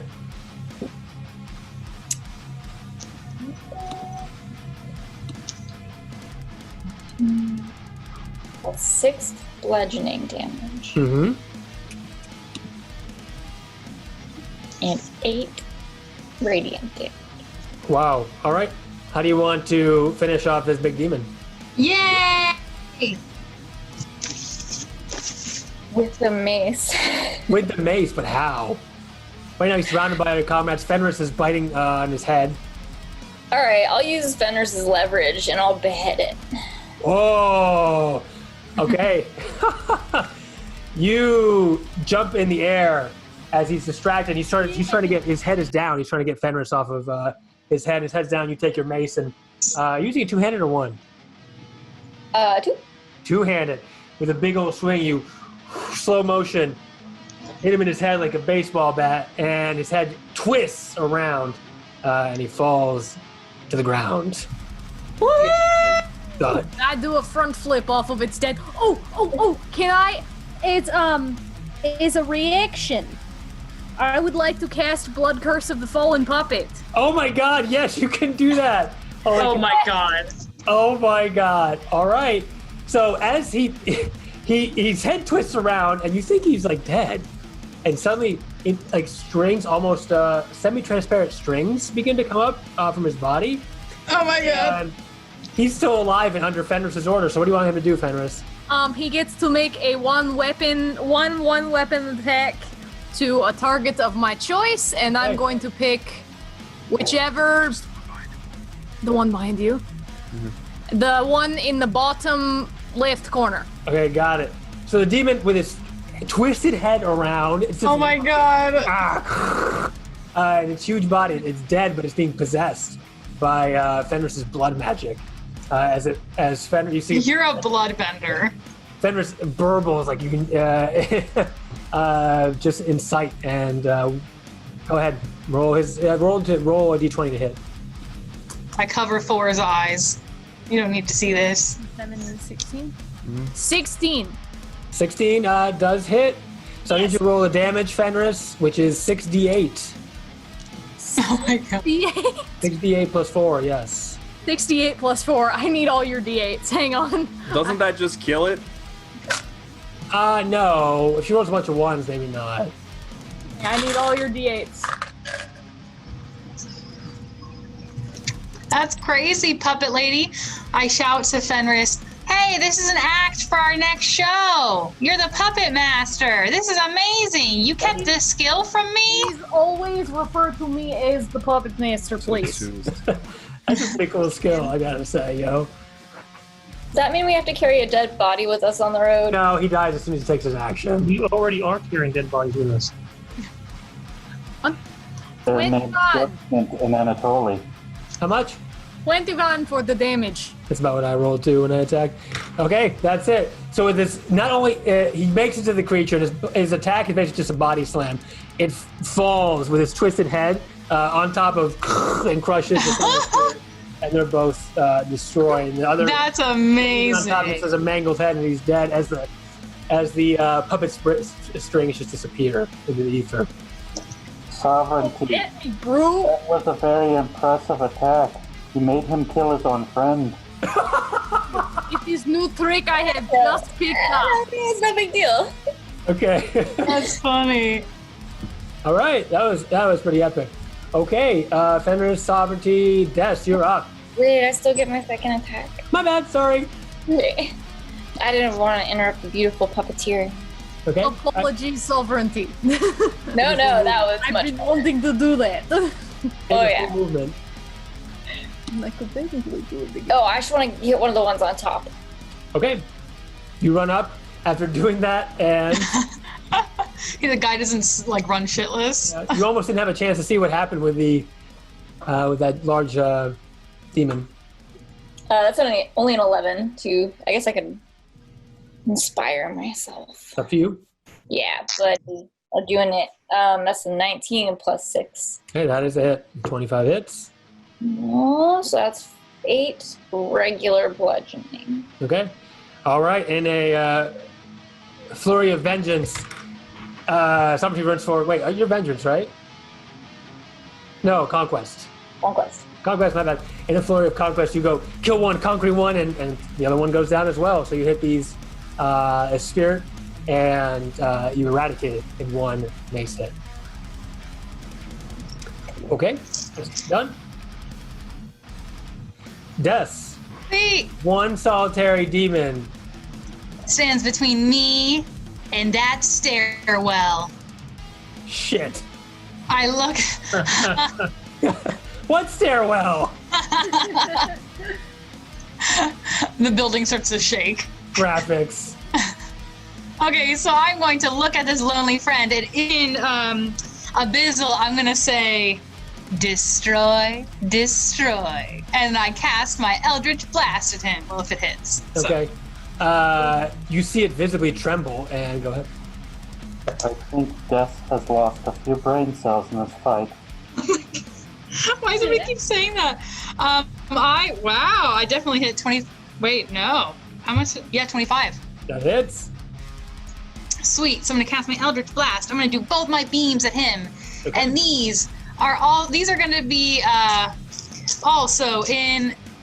Actually, I'm gonna do them in the shapes of the little. Okay, so the strings that we just saw holding up that Fenris cast. My little Eldritch Blasts are gonna kind of look like strings that they're like pew pew straight ahead.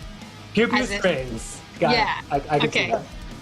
So it's 2d10s. The first one is 10, 4, 18 points of force damage. Wow. Okay, that's it. So the strings come out and rush forward, and just a little string pierces through this devil. I'm sorry, my bad. This demon. Another one does too, straight down, and it eviscerates him, killing him. Ha! Look, I killed the final big bad again. All demons Oh, are destroyed. The giant monster that I controlled with blood. Blood magic. Ah. It's Yay! harder than it looks, by the way. Yeah. I go. I'm gonna run inside up to Fenris and say, Fenris, that was amazing. That is our next act. Okay, so I'm gonna start off with puppet dolls, and then we're gonna kill somebody in the audience, and then you can just control them. But I can only control them for a very short period of time. Enough for them to make one big boom boom, and then they'll go. Honestly, that's all we need. A one-hit wonder. Okay, sounds Killing good. audience members does not seem productive. Okay, then we'll just figure it out as we go. It's fine. 4 is killing me. It's fine. Okay, 4, when did you become a fucking paladin? Why must we always kill everyone? Not everyone. Just the people who are in between us and that stairwell. Okay, and I shove 4 in the arm. I say, "You're it, tag!" And I run away and start running towards the stairwell. Okay, Cyril, you can see a little bit through some broken parts of the chapel. But as you see here, this is a sort of the chapel of, what would have been a chapel of light, of course, of Torm. It was beautiful once, but now everything's sort of just broken, splintered. All the stained glass windows, again, are blown out. And there was a representation of, what you can see here, of Torm, the god Torm, sort of leaning. I'm sorry, someone's kneeling, and a golden helmet is being placed sort of on them. But that's, again, it's been defaced mostly. Could we perhaps... Yeah, take a small break. Yeah. Okay. Put our puppy dog outside. Gotcha. We'll be back. Okay, we're back. And the demons have been defeated. What are demons doing in this chapel? Des happened to spot a staircase. Somehow I'm running towards it. Amazing X-ray perception. And Staircase, onward. all right, you all head towards that other part of the chapel, the sort of inner sanctum area. It's a natural progression of where to go. And there was like a way in, but it was kind of made of rubble. And at the same time, Des, when you make your way forward, you hear the sounds of battle, but coming to an end. Stop! Do you hear that? The whisper on the wind?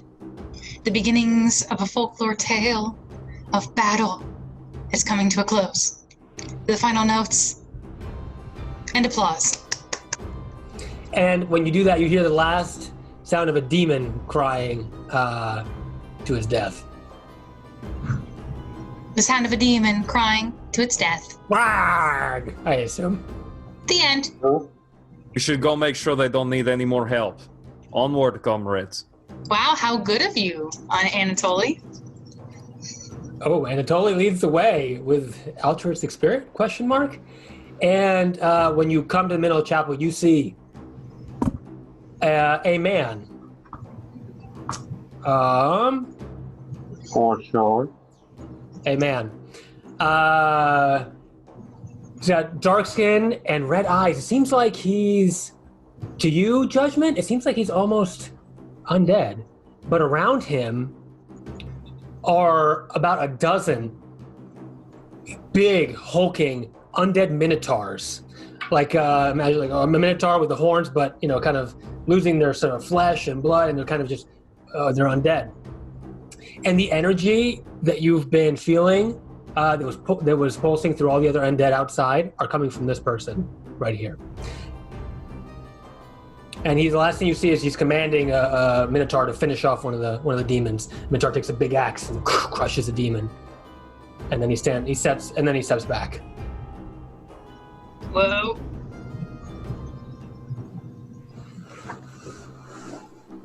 You say something, Des? Sorry. I said, whoa. Oh, whoa. Okay. Wow. The end of a battle.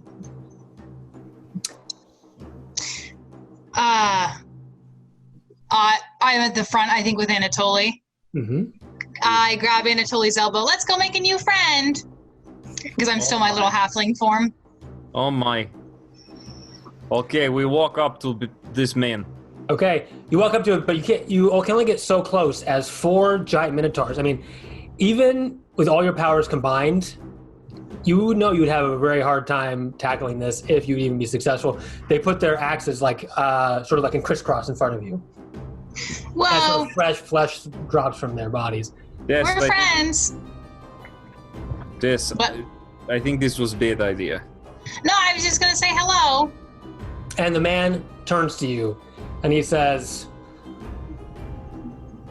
"That was y'all that took down those demons?" Yeah, that was us. Impressive. Even greater devils sometimes can't do that kind of work. To who do I owe this favor? We are the Sideshow Slashers, a group of fabulous entertainers, and we also like to, adventure into the unknown. And we find ourselves here. We're looking for Ravengard. Have you seen him? Interesting. Raven Guard, I saw some humans go down to the chapel there. I assume maybe it's one of them. But I don't think you know what you're getting into. We can handle anything. Can you? I mean, when you say it like that. I said, when you say it like that, I don't know. Let me tell you something. My name is Gideon. Gideon Lightward. I am the premier demon hunter for Zariel. Zariel. Oh shit, that sounds like a big deal. Not just that, my friend, but also a necromancer. And then he looks at Mambo and does this with his fingers, and Mambo starts walking towards him. Hey, that's not Mambo, your go. Mambo, mister. That's our Mambo. All right. If All you right. don't want to take him away from his mambo, he gets very cranky. He is an excellent bedchamber partner for Anyways. smuggling. Fenris, Anatoly, Inspiration, you too, Des. Oh, well. All right. You do anything, Judgment? As I've come closer, has there been no reaction from these minotaurs like the zombies upstairs? No, not at all. No reaction at all. They're not backing up, is what you're asking, no. But you see Gideon eyeing you and laughing to himself. I suggest you leave my friend alone, lest you find your minotaurs no protection. He stops. He does a hand signal and stops Mambo. And he walks up a couple steps. The Minotaur sort of parked to the side. And he looks at you, Judgment says, I presume you're with Professor Vaxier. Am I right? Correct. I can feel him upon you. That's right. I was working with him. We contracted him to strengthen our armies against the demons. And where is the great professor now? It's a good question. He was killed. But you must know that. Correct. He walks That does around. not answer my question. By whom? Is that what you want to know? No. Where is the professor now? If only I could tell you. I don't know. But given the work he was doing, I can but assure you that he's here in Avernus. And he ain't no professor no more. He's probably a devil. Where he's at? I don't know. But we already have the fruits of his work, so that's that. Well, I think we should probably keep going and trying to find Raven Guard. Sorry about your professor, Judgment. I'm sure we'll run into him somewhere. Or not. I'm sure he's fine. So, you going down there? I can't say I recommend it. You could give us hand if you don't recommend it. Make it easier. He's right, you know. So down there, the demons have established a portal. Ooh. Straight To Elturel. Avernus? You see, the demons, and I'm only telling this because, man, there's something about him.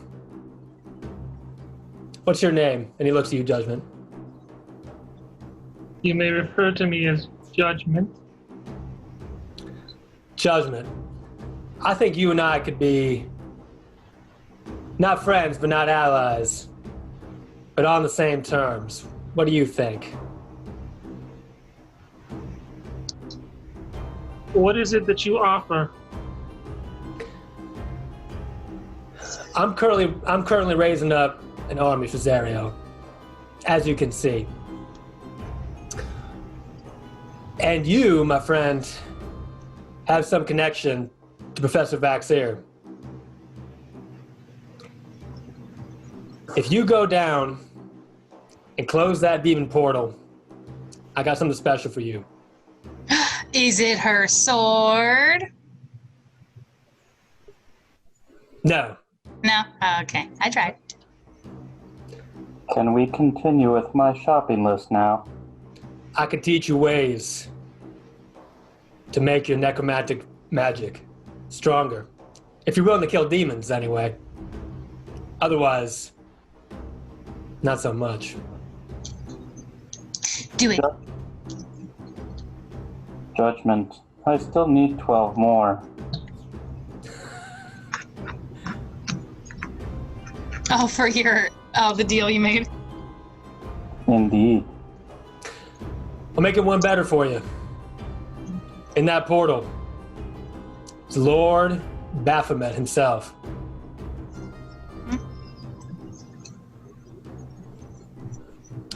The Lord of the Abyss. He's the one sending all these demons to Avernus. My And goodness. likely the one who sent demons to kill your good old professor. He sounds like he would be worth many points. Seems a lot of us have a reason to go below despite any offers. It's up to you. I ain't no demon. I ain't no devil. I can't hold up. I can't give you a contract. But I honor my words. I did in life as I do in my own death. Sounds about as logical as you can get for an undead. Judgment, I thought you liked learning, too. I do. However, I do not like being controlled. Knowledge has its price. Judgment, my friend. I will trust your instincts on this one. However, he looks like he can do some pretty cool shit, so you just keep that in mind.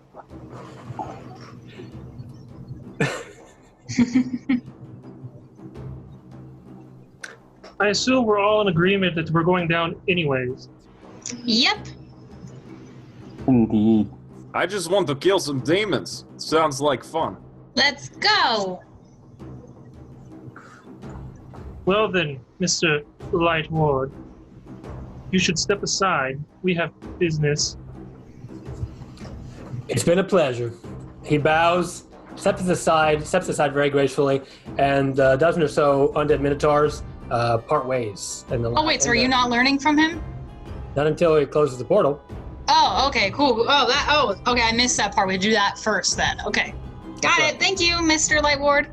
Okay. Okay, we'll see you later. He nods, he crosses his arm and sort of eyes all of you inquisitively as you go by.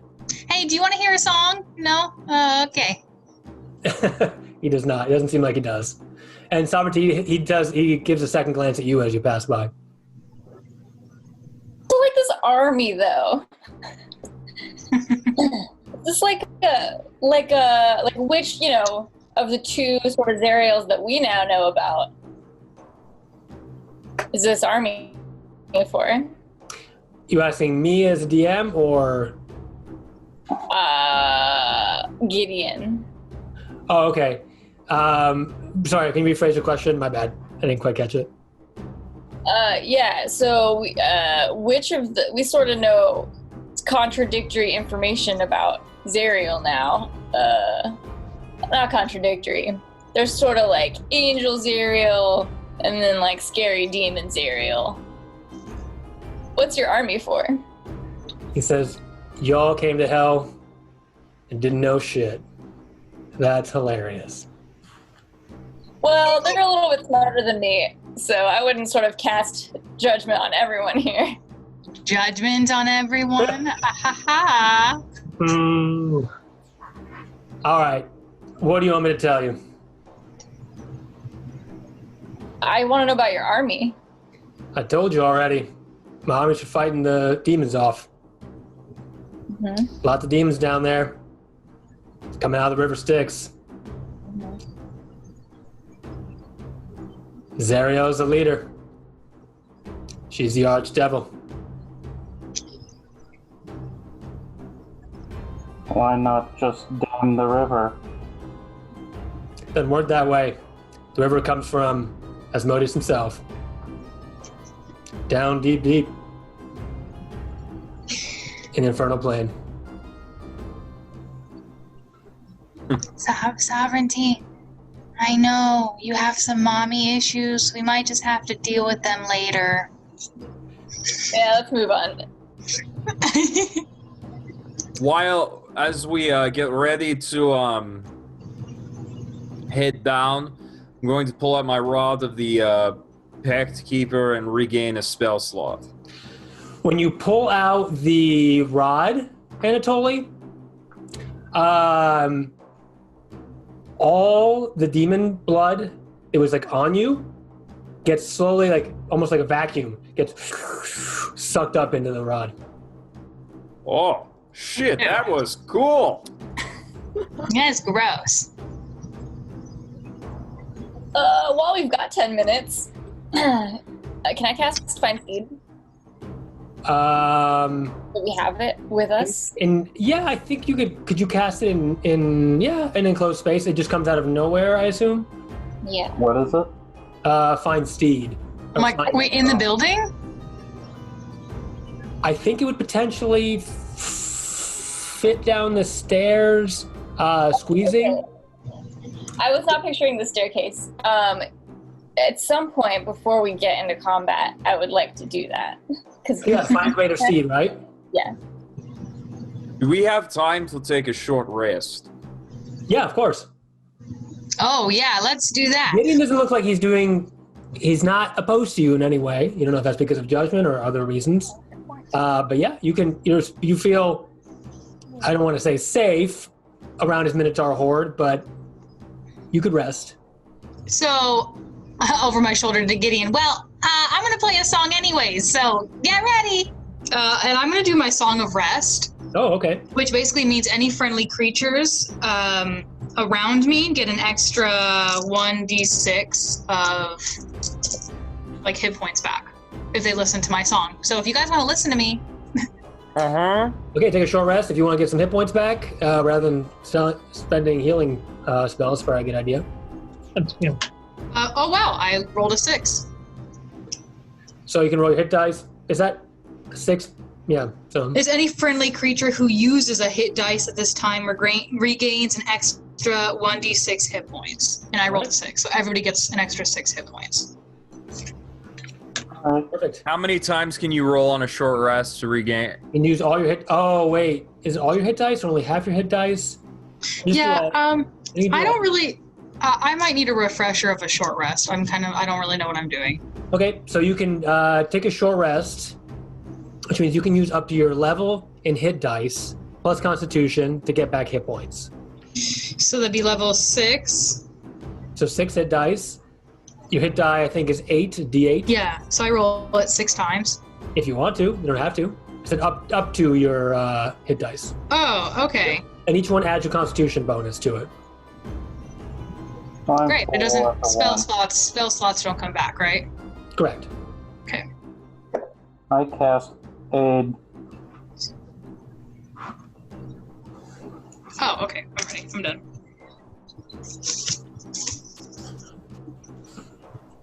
I cast Aid on Sovereignty, Fenris, and Anatoly. So we gained 5 temporary... 5 maximum hit points and 5 temporary hit points. Thanks. So basically 10. And it lasts 8 hours. 52 hit points. Holy shit. Great. Excellent. Okay. So as I finish my song on my, you guys ready for this?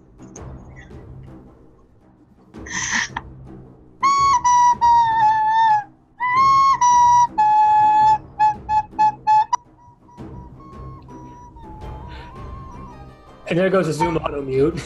Everybody goes on mute. All right, that worked, Des. Wow, it was so inspiring. Everybody got so many more hit points back. Yay!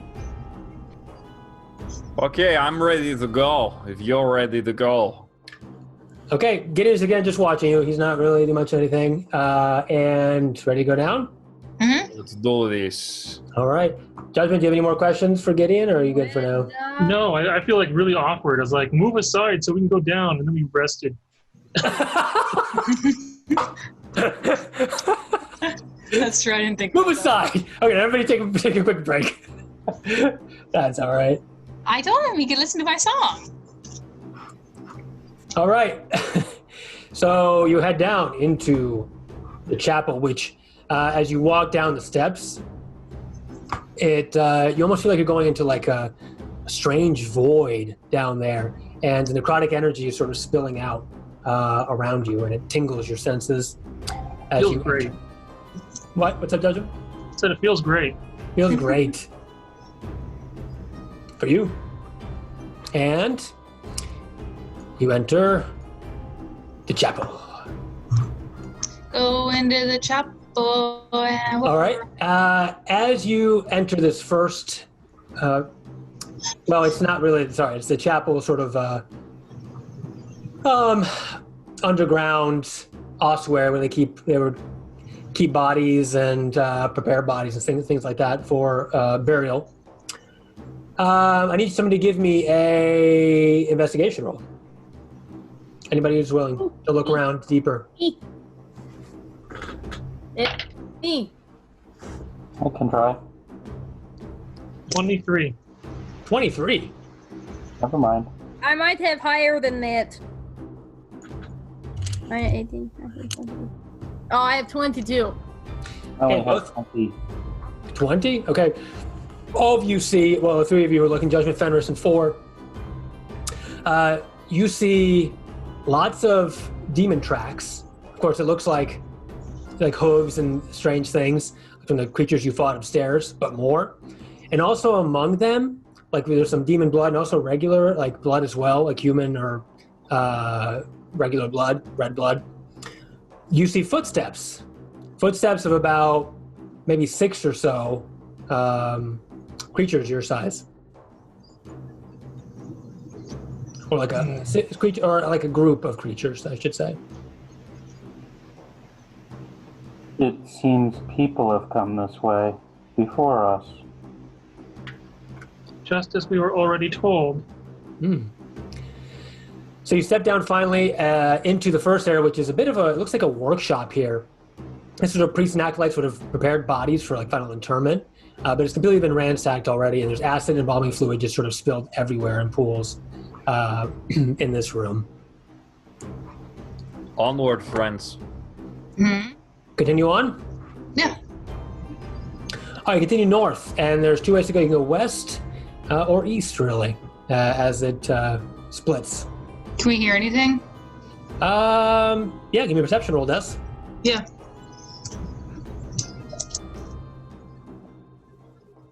Wow.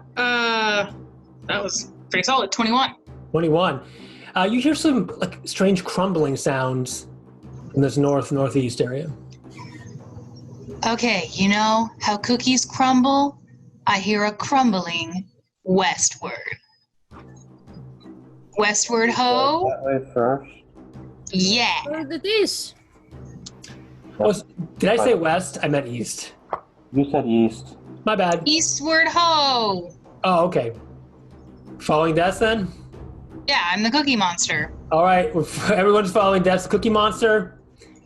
And you head where you hear the crumbling. And when you do, there's a room here which doesn't have anything in it except for statues that are still crumbling. Multiple marble statues of different gods, and they're completely unrecognizable at this point. They've been marred by falling rock and cracked ceiling, and there's a bit of a fire here that was, well, it's already died down, but was going on. But the last statue has, it looks like it's a kneeling man, would have had something in his hand, but it's now empty. and some strange sort of like armlets or bracers around its arms. Can I go up to it and touch the statue? The statue get a slight residual feeling like you did when you were in High Hall when you touched the hand of Torm. Mm-hmm. And remember, it seemed like Duke Ravengard was looking for the helm of Torm, so it's not here, but it may have been here. But those bracers still look shiny. I'm going to grab them off of the statue. You now have some shiny bracers. They're like arm guards? I think arm guards, yeah. They're made of gold and they look magical. Ooh, I'm going to take them. Gus, may I touch those? Can you say the magic word? Cheese? Yeah. You don't touch without asking, please. Okay, there you go. 4 touches the bracers, identifies them as bracers of defense. Cool. What do they do? 4? 4, what do bracers of defense do? 4 will tell you. Defense. The bracers of defense increase your AC by +2 if you're wearing no armor and no shield. Wow, you know who needs these? Why don't we take a guess? Anyone? He's blue. He's blue. I see with my little e someone who needs these bracers. Fenris, Anatoly, would you like to play? Could I have the bracers, please? No, they're not for you. Give me the bracers, trust. No, they're not for you. I told you I wanted to play a Yes. game. Answer my question. I see with my little e something blue. It's judgment. You guessed right. May I please have the bracers? Yeah, I throw them to him. I grab the bracers and I immediately tackle Judgment to the ground and grapple him and attempt to put the bracers on him. Okay, Judgment, you try to resist a lot, very much, a little, not really. You're lucky I don't have any spells that don't kill people.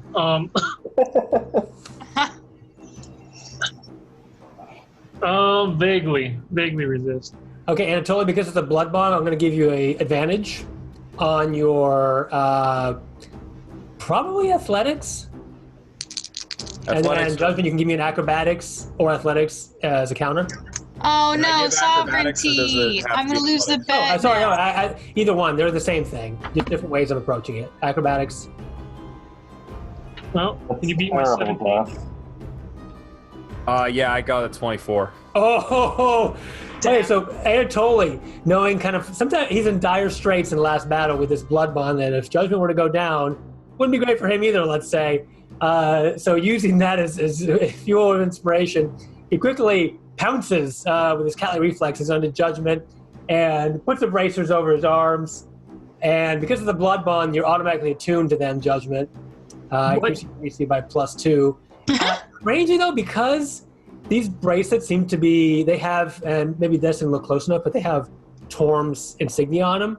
When you wear them, they work, but they sting a little bit. Ow. Love hurts.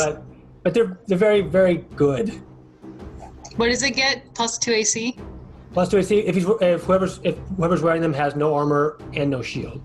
Wow. Yeah, these are great. They're I know a terrible. monk could use They those. suck. I hate them. You know what, Judgment? Anatoly gave you a friendship bracelet. You should wear it forever. You know, Yeah. Judgment, They if you burn. die, I die, so shut the fuck up and wear the fucking bracelets. All right, Judgment, for now, you're tuned to them. You can change it out in the next 24 hours if you want, or after 24 hours is expired, if you want to lose your AC and stuff. All right, so that's pretty much all that was here. Retreat. Oh, retreat. All right, 4 is leading the pack. That's all you find here. And again, the helm is not here, so. Lame. Okay. Sovereignty, I whisper to her as we walk around.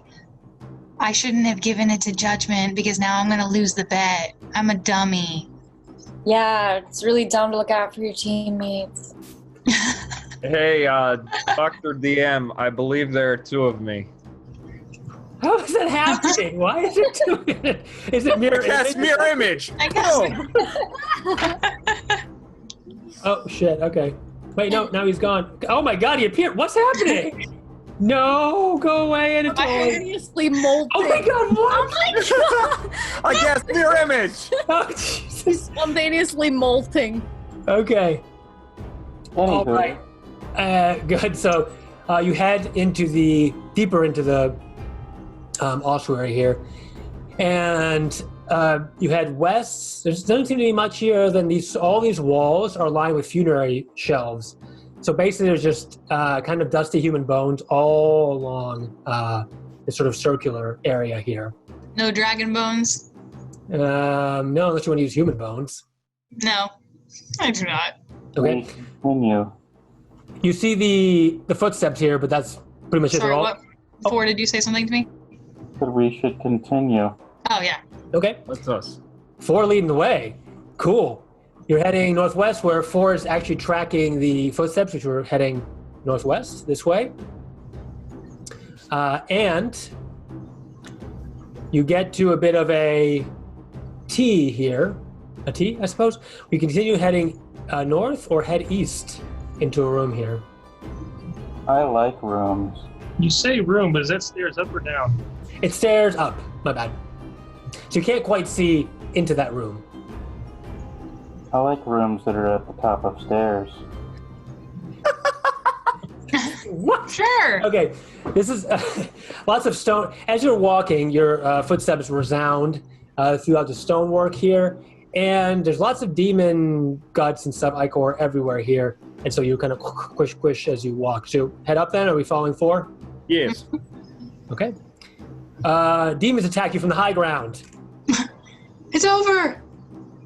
Actually, it seems to be something as you walk up toward the lead here. This is actually an area with lots of cushions and stools of brown oak, but they're kind of decayed right now at this point. There's a dais here at the end of the wall, which is covered with a mosaic. It's shaped from colored chips of bone. They're artfully arranged to depict scenes of funerals and the migration of souls and the celestial realms. So lettering around the bottom of this mosaic reads, "Contemplate life. Death comes soon enough." Well, For you. Oh, wow. Is there Okay, anything else in the Judgment. room? Any what for? Is there anything else in the room? Give me a religion check for.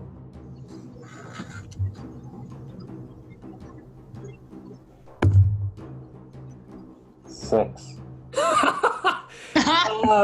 No, not Amen. exactly. It's basically just that this room would have been for a priest dealing with the dead in like a meditative sort of way. So at the moment, any holiness in this area would have been overtaken by the void, the abyssal void. So we go back towards where the steps led. Okay. Oh, wait. I grab one of the pillows, and since 4 is leading, I chuck it at his head. Okay. 4, you receive a bouncy cushion to the back of the head. Think fast. Question mark? We were playing tag, and you gave up. So she hurls a cushion and it just bonks against, not bonks, like, I don't know, like when a Nerf thing hits you Yes. slowly. What is this tag game? Never mind. You are a strange one, Des. So north 4, you see right away that it's just more ossuary, more of the relics and bones here. The tracks were leading this way, though? They are not, no. Oh, did they go? They seem to have disappeared, but they didn't. Up the steps, it was kind of marred and you couldn't tell, but it's definitely not heading north.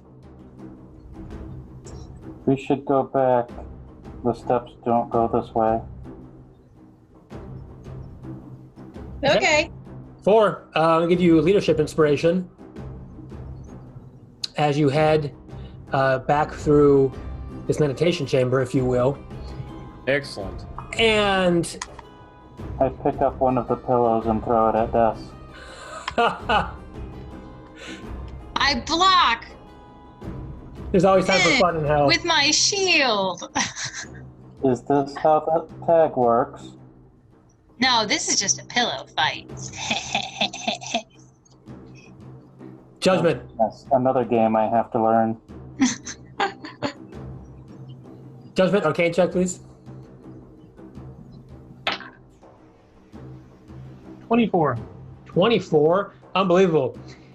Coming from this room right here, you feel demonic energy. And of course you have the magical sensory overload thing. Detect magic? Yes. I have to actually cast that. Oh, I thought you pretty much always had it because it's ritual or whatever. Yeah, well, I said I always wanted to have it up, but... Okay, I'm good with that. I haven't really been saying it, so I mean... I've just been assuming. So let's just assume you still have. In here, you feel the presence of demonic energy. Like rampant. Like it's coming out of something. Like a portal. I'm just casually walking down the hall. Hold on to your butts, everyone. We don't know this. Behind that door is something fearsome. That sounds like a place where I can get points. Is everyone ready to rumble? Or are you shifted? I think I am. No. Is my armor of Agatha still going?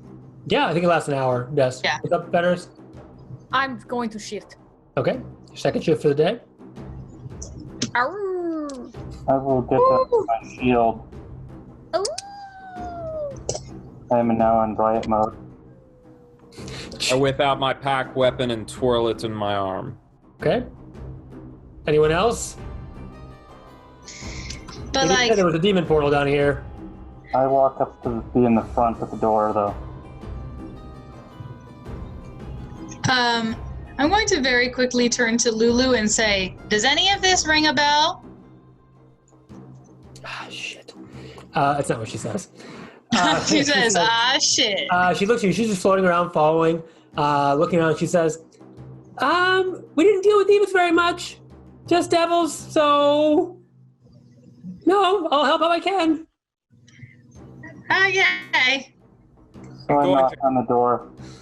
I'm going to cast Blur. Okay, Blur.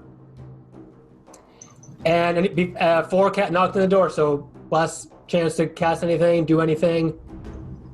Pass items, judgment, anything else? Everybody still has their super pots. They're what? Oh, yeah. David, when I didn't realize we were going to take short rest, so like I'm gonna regain the spell slot now actually. Sure. So I have 2. Anyways. Okay. I'll take your word for it.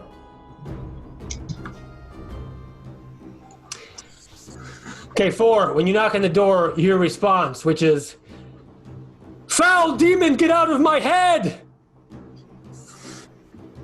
I'm not a demon, and I'm not in anyone's head. And then you hear, who can speak Abyssal again? Sorry, was it 4 and Des? Yeah. And you hear... And Judgment. And Judgment, that's right, you 3. You hear, "Open the portal! Open the portal!" These demon folks are fairly low on vocabulary.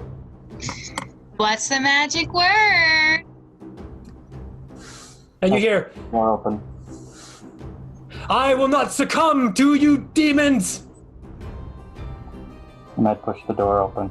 Okay.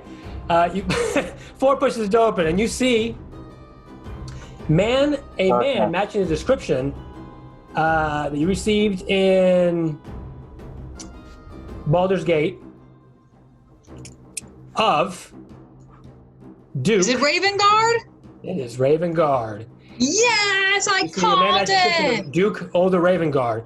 And it's just him there, and he has that helm, the helm of Torm, on his head. You can still see his face, but it's just like a helm that goes around, basically like half his head. And like his eyes are changing from red to white, from red to white, from red to white, as he seems to be talking with himself. Like he's trying to, like a demon is speaking through him, trying to get him to open this portal, and he's trying to resist, and he's walking around, sort of just stumbling around in this, what seems to be a vault of some kind. Can I cast protection from evil on him? You can. Is it a touch? Yes. Okay. I'll let you do that in just a moment. But inside this sort of meditation room, there's like a pool of water mixed with blood and demon guts as well. Ew. And at the end of this pool is a portal. A purple portal is emanating from the wall, basically. And this seems to be where the demons are coming out from. The portal is... We gotta put a cork in it. Sorry, what did you say, 4? Are there any demons in the room? There's not, no. It's just Duke Garb with his helm on in his head. He's trying to take it off, but he can't. It seems to be stuck on there. I walk over to him with sovereignty. Okay. And as you guys step over, he's in the water. It's about waist high or so. And around him are just probably the rest of his comrades who have been slain, along with a bunch of demons as well. And the water swirls with energy and shadows as well, emanating from this portal, which is pulsating constantly. Okay, you get up to him. And again, he's struggling. He's moving around. He doesn't know where he's moving. He has his hands on the helmet. Can I do the thing? Okay, go. I need you to make a to touch him at this point. A difficult. You can grab him. Go ahead and cast protection from good or evil. Yeah, and 4. Yeah. So Put my hand on top of his helmet to kind of push it onto his head, because I feel like that's a good thing. So he probably wants to keep that on. All right, and you cast protection from good and evil sovereignty. You touch him, and it pulses. The magic goes through him. You okay, sovereignty? yes. Sorry. Okay, that's okay. The magic pulses through him, and for a moment he just he sits there, but doesn't look like he's like winning or losing this like mental battle or something. As he continues to speak to himself, but just kind of more quiet. At the same time, the portal pulses to life, and a legion of demons shoots out of it. Oh shit! Oh no! There's a lot. We need to keep this guy alive. It is a escort quest, yes. Wait, the protection from evil didn't do anything? Did not seem to do anything, no, other than sort of temporarily quelch like the pain he was in. Okay. So he wants to keep that helmet on? It's a good thing? It's a good helmet, so he should keep it on because it's helping suppress the bad demon possessing him. Got it. My theory. If he's possessed, he has advantage on any saving throws against it. Okay. Where are you gonna... I assume you're gonna push him back or something? Yeah. Because I'll say to the group, we got to keep him safe. We have to get him back to Commander Porter, or we're not going to get our money. All right. You quickly shove Duke Ravengard back, who's still struggling with the helmet, but not quite as much at the moment. And out of the portal pops a bunch of small dretches, like these... sorry, let me bring this up here real quick. Everyone can see this? Uh-huh. Good. A horde of like small dretches. There are these like disfigured, humanoid almost looking demon creatures with arms for legs and legs for arms, and it is just very strange looking from the void realms. And then a huge, brutish demon as well. When this guy pops out, 4. This demon looks at you. As soon as it pops out, gets its orientation quickly, and looks at you directly in your eyes. And you're hit with an out-of-body experience. Give me a wisdom saving throw. Oh no. I don't have that. Ugly. You should have +3. All right, +3 from sovereignty. Well, I admit I don't have that as a stat, so. But I got 21 thanks to sovereignty. 21. All right. In this experience, you become one with it. And you're not yourself suddenly, but instead, You are in the shoes or the body of Dr. Cosmia, His creator? his creator, and you're seeing from her eyes. And you can't control anything, but you feel the emotions that are running through her and what's happening. And right in front of you is this demon, along with his cohorts, ravaging your town. And you don't know what to do, and you have a sense of urgency. And you run, as Dr. Cosmia, you run down the steps into your workshop, where you see yourself, you see 4, along with all your other construct brothers, let's say. And she whispers to each one in turn, and goes down to each one in turn and activates them. And they all activate and quickly, and on her command, run up the steps, and you can hear them engage in battle with the demons upstairs, outside in the town. At the same time, she goes to you, which she did not activate. And again, you're seeing from her perspective. And she puts her, caringly puts her hand on you. And she whispers something in your ear, but you can't even make out what it is, even from her perspective. And she quickly runs back upstairs, where the last thing you see is her and her constructs fighting in vain against these demon hordes, and they're all brutally massacred and destroyed. And then she is downed, and you see this demon, after having destroyed the town, take step after step after step, and just is right in front of you, in front of your eyes. And it goes away. Oh, shit. Super shit. I am experiencing anger. All right, as you saw your brothers ripped limb from limb. This is the demon that killed his brothers! That's right. And it puts his great club forward and looks at you, 4, and says, "Well, I'm surprised we never finished you. I'm the demon champion Mazarak. Prepare to be destroyed." All right. Dead should not talk. Initiative, Anatoly. Only Anatoly, though. Just Anatoly. He's the only one doing the whole fight. All right, let's kill him, 4. Indeed. What'd you get, Judgment? Because I rolled a natural 1. I got a 16. Let's use that. Let's use that. Let's do that instead. Epic. All right. Fenris. 8. 8. Sovereignty. 10. 10. Des. 14. 14. 4. 19. 19. He's ready to fight. It seems that way. Okay, you finally found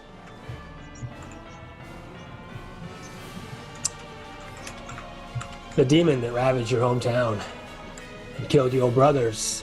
And who knows what happened to Dr. Cosmia. So the order is as following: 4, and then the demon champion, Anatolian Judgment, Des, Sovereignty. All the demon, little demon dudes, and then Fenris, you're going at the end of the pack. So, 4, take it away. He's ready to fight. And the closest thing he can do to represent anger, he slams down his tower shield, gets behind it, and starts firing at the little minions. Okay, so the Dretches, go ahead and shoot at them.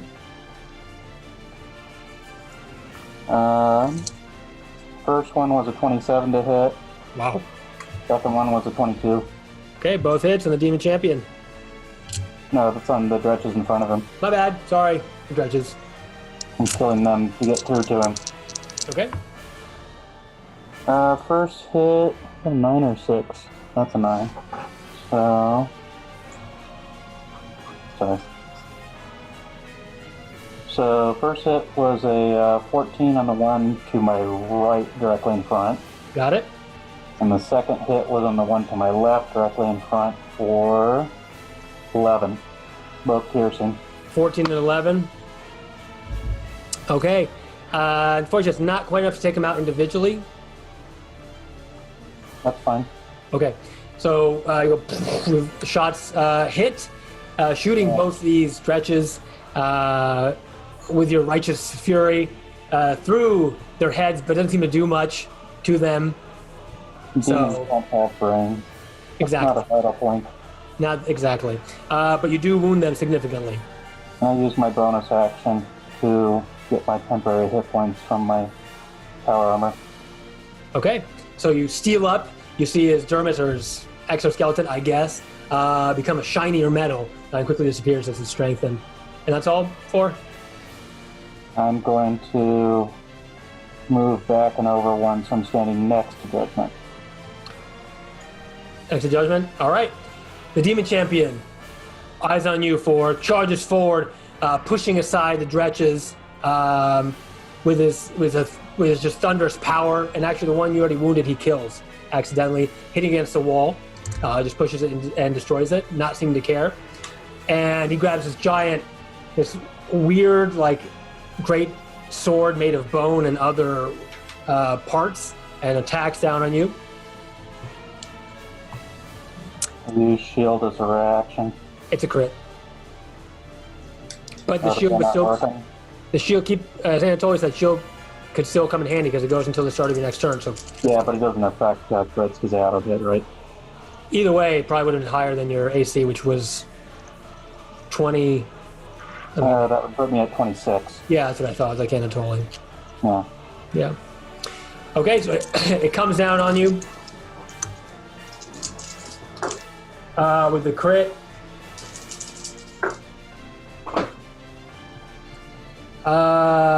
Sorry, math. You take 45 points of slashing damage. 45? Yeah, 45 points of slashing damage. As the attack goes down on you, it looks like he really, really wants to destroy you. Not sure why he wasn't able to last time. And yeah, that's the first attack. I'm now something underneath my shield, lifeless. You're down? Yeah. Okay. First attack takes 4 down below his shield. And the second attack's going to follow up on you, Judgment. Oh my god. What's your AC now, Judgment? 14. 14. His AC is, it doesn't matter. Okay. Judgment, the swipe goes wide. Oh, thank Christ. Impossible. No, Oh my god. Roll 1. the total was 8, 11, 12. So the second greatsword swipe, after downing 4, goes wide on you, and you somehow, with your wings, quickly flap back and put yourself up against the wall, and it just barely misses you. That's thanks to the bracers that we gave you. Yeah, possibly. Maybe not, but maybe. I haven't done the math. Third attack, Death, is on you. It continues to swipe through with its giant sword from right to Goodbye, left. friends. It's been real. Last one was a crit, though, so I'm not sure. Poor 4. Oh, well. Sorry. Again... Oh, wait. Can I use my... Wait. Can I use my... Oh, I'm going to use a reaction. Oh, I didn't see if it hits.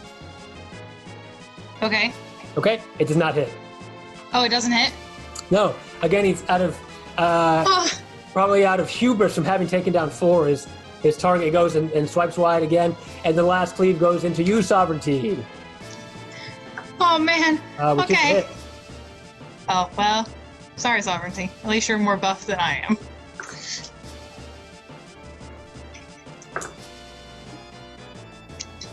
$38 points of slashing damage. Fuck. I rolled very, very high on that. And his turn is almost done. It's done. Okay. I'm up. Champion.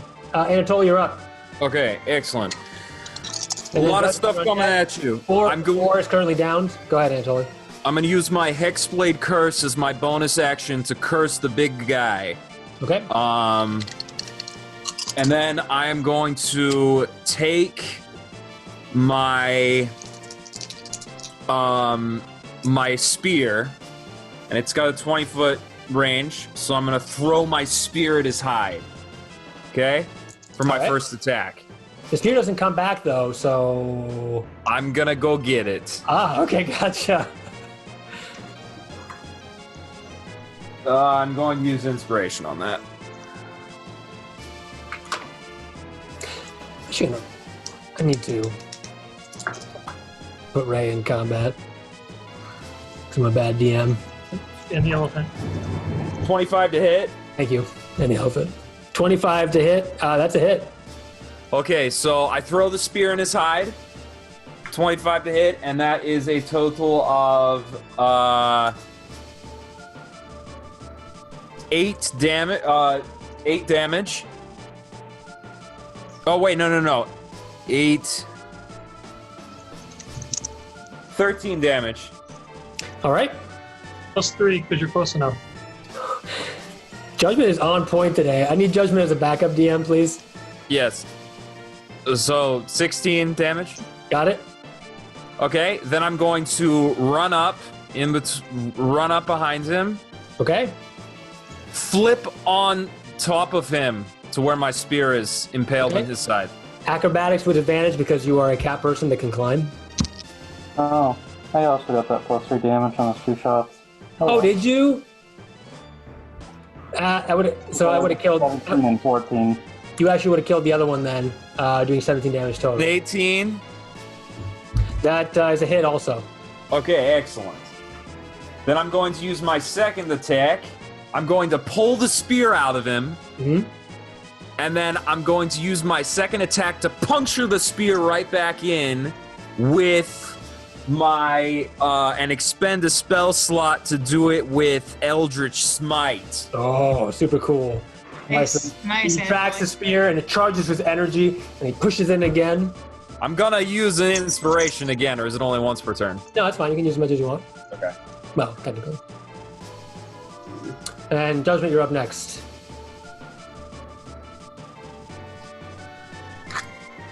$16 to hit. That's a miss. God damn it! Oh no! Yeah, God damn it! I'm sorry. Fuck. Wait, hold on a minute. I always do. See, it's 16 AC, so therefore Oh wait, no. 8. It's +3 because I'm near. that's damage. I thought there was a plus to hit too. Saving throws. Gotcha. Fuck. Okay. What's up? Oh no! So, despite all his cool acrobatics, his spear goes down, but you don't quite get it to penetrate his thick hide, and that's it. So I'll give you an inspiration back, and your turn is over though. Judgment. I'm in a bad place. Yeah, if you try to move away, attack opportunity, unless you have something to get out of to not take attack opportunities. All right. Well, I'm just gonna reach over, open pores. I don't know, mouth hole. I don't know. Yeah. And pour my greater healing potion down his throat. Oh shit! Okay. Well, Hey, All right. So 44. do I roll for that, or does he? Yeah, go ahead and roll Judgment. oh, that's the one he gave you. Check it out! Wow. I need to give them a blood Nice. bond. I need to give them a blood bond. And it's totally No. Judgment's cheating on you. Okay. Would be even more screwed with that blood bond than he already is. 12 hit points. 12 hit points back. Because of the selfless act and your gauntlets, Yeah, selfless. That's what it was. your gauntlets light up. The gauntlets of Torm light up. Judgment stinging you. You take 1 point of damage, but your healing is doubled. So 44 plus 4. So 24. 24. Yeah, whatever you roll, double that. Oh, Ah? Oh. You take 1 point of damage, though. Judgment of radiant damage. It burns. ow! And inspiration for you, Judgment, as well. So you got a bonus action and movement if you want to get clobbered. It's up to you.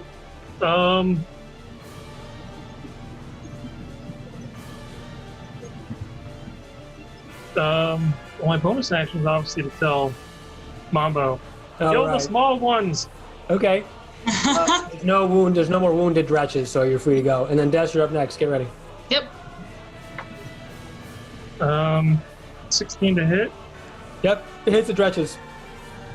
And Doesn't hit it the- does 11 damage. All right. Plus 3. Oh, yeah, it's 14 damage. Not quite enough. It does shoot through one of the dretches you fired. I just assume the closest one there. And he's severely wounded. Alright, and I would like to move, but I can't, so I'm done. Okay, Des, you're up. But Des, the party leader, can help you maybe to move without getting hit. Yes. How fortunate. So I'm still in my little halfling form, and what before was red hair, like a fire truck. Well, it doesn't exist in Faerun. Whatever, red hair like summer. Now my hair is going to be a bright blue, like Winter. winter. Yeah, So as I cast my mantle of inspiration, I'm like, we're in the dark pool of winter. Pew! And then my hair sticks up straight up like a little troll doll, but now with blue hair. And out of it, the inspiration lands on my hair as it flies out of my head. Strands of my hair fall on Judgment, and Fenris, and Four, and Sovereignty. Good. Here's the So drill. you can collect my hair. 5 temporary hit points, unless you already had temporary hit points, and you can move your movement speed without provoking attack of opportunity. Thank you. You're welcome. That's pretty awesome. Okay, I'm just going to get off of his back. Okay. Wait. Oh yeah. Wait, I didn't call on I'm you. going to move towards the clump here in the DM, bottom. Oh, yeah.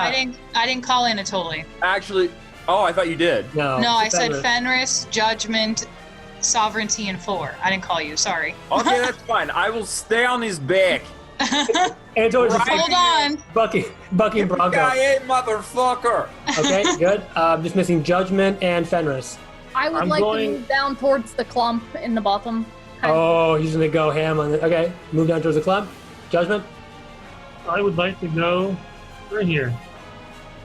Okay, you fall back. You grab a strand of Des's hair, and it makes you quickly shift backwards away from his reach. Yeah, like in Lord of the Rings when Gimli asks for a lock of Galadriel's hair. This is what that moment is. Such a beautiful moment. Thank you. Anyways, so I look at the big bad dude and I'm like, you hurt my robot. Do you want to hear a joke? Haha. So what do demons eat for breakfast? Whoa! Uses a reaction to cast Hellish Rebuke on you. What the fuck? I didn't get to cast my spell? You're talking. That's his thing, right?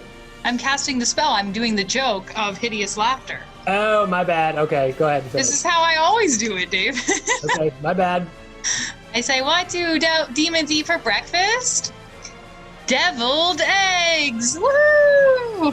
Actually, that makes really great sense. Thank you! Now, he needs to do a wisdom saving throw or he falls prone. You need to make a dexterity saving throw. Me? Yep. Oh, Why? Hellish Rebuke. You didn't like your, +3. +3? You get +3. Yours. I'm using my inspiration.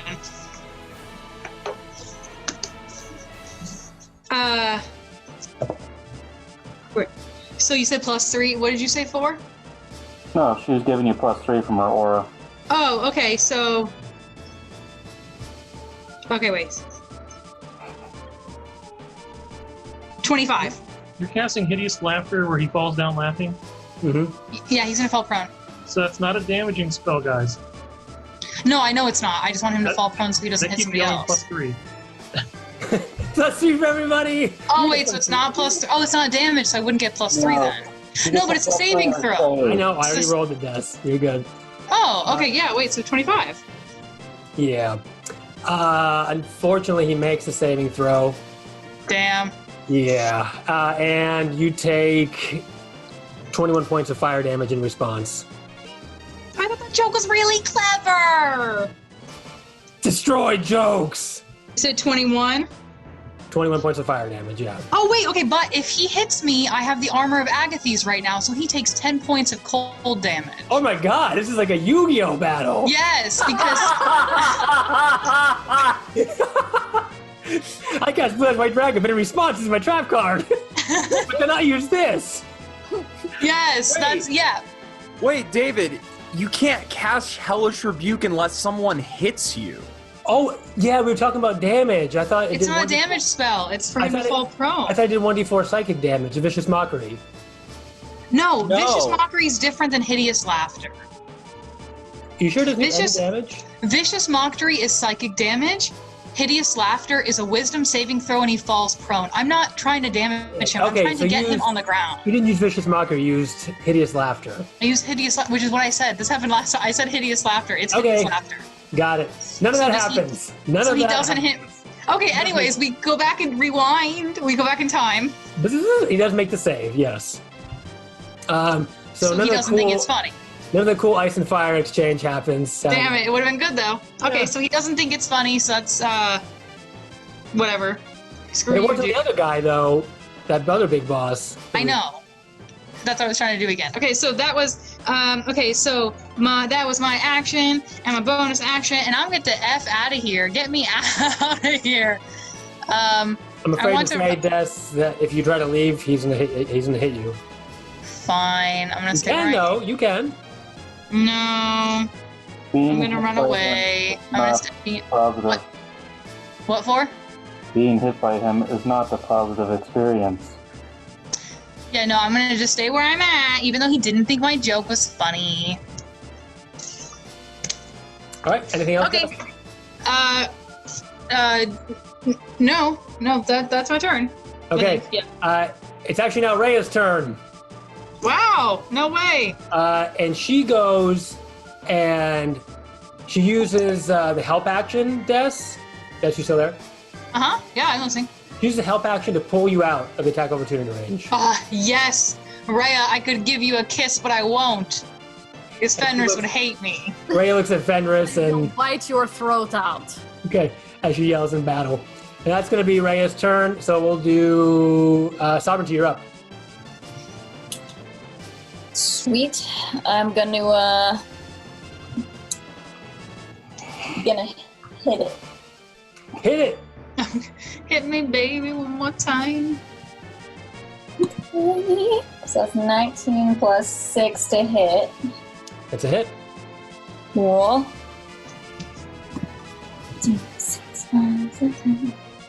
12 points of bludgeoning. Okay. And the radiant damage? 5.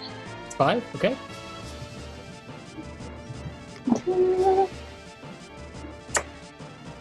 And then I'm gonna hit him again. All right, 2 attacks, and Yeah. he takes the front line with her mace. Inspiration on that. And that is another 19. Okay. Sovereignty is the And radiant. I'm gonna smite him divinely. Smite. A little extra radiant. Okay. The mace glows thricely with glowing radiant energy. So that is 6, 8, 9, 10, 11, 12, 13 bludgeoning damage. Okay. Plus 6 plus 7 radiant plus wait for it 17 more radiant. With the smite? Okay, wow, good hit. The demon winces in pain as you hit him from the left side with your mace. That's all I wanted. And did we decide if taking healing potions for yourself is a bonus action? Potions for yourself is a bonus action, yes. On somebody else, it's a full action. We can do that too. Okay, good. The dretches are up.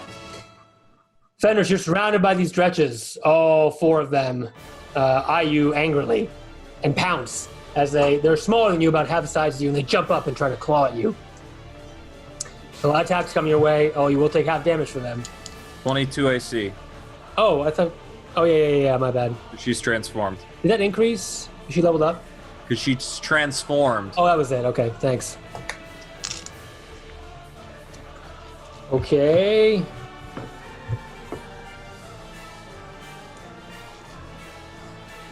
All right, so all the dretches start to claw at you or whatever, and not a single one gets through. Your hide is so thick. They're just like, wee, wee, and then it's just like, their huge transform. Fuck out of here!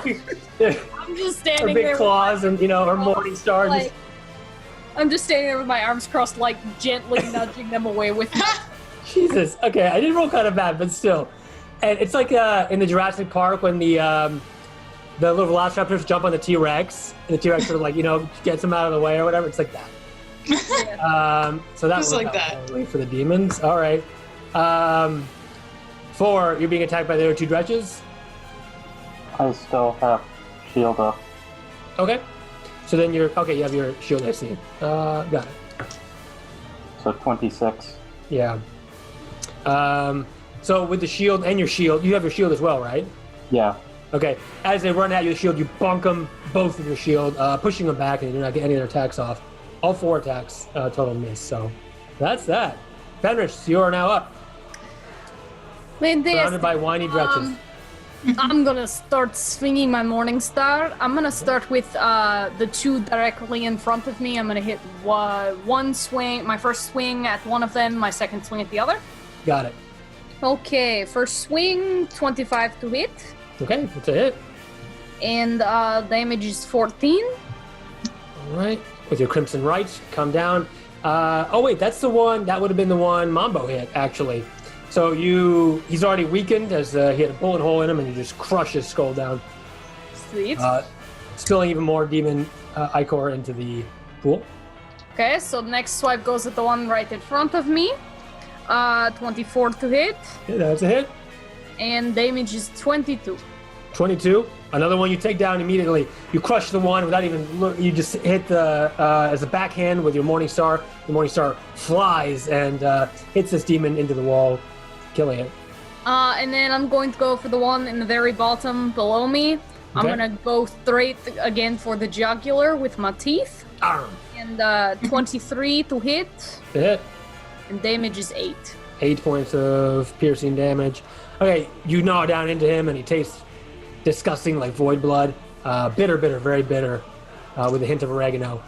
And I've never tasted demons before, but I'm going to assume that's what they taste like. And that's your turn.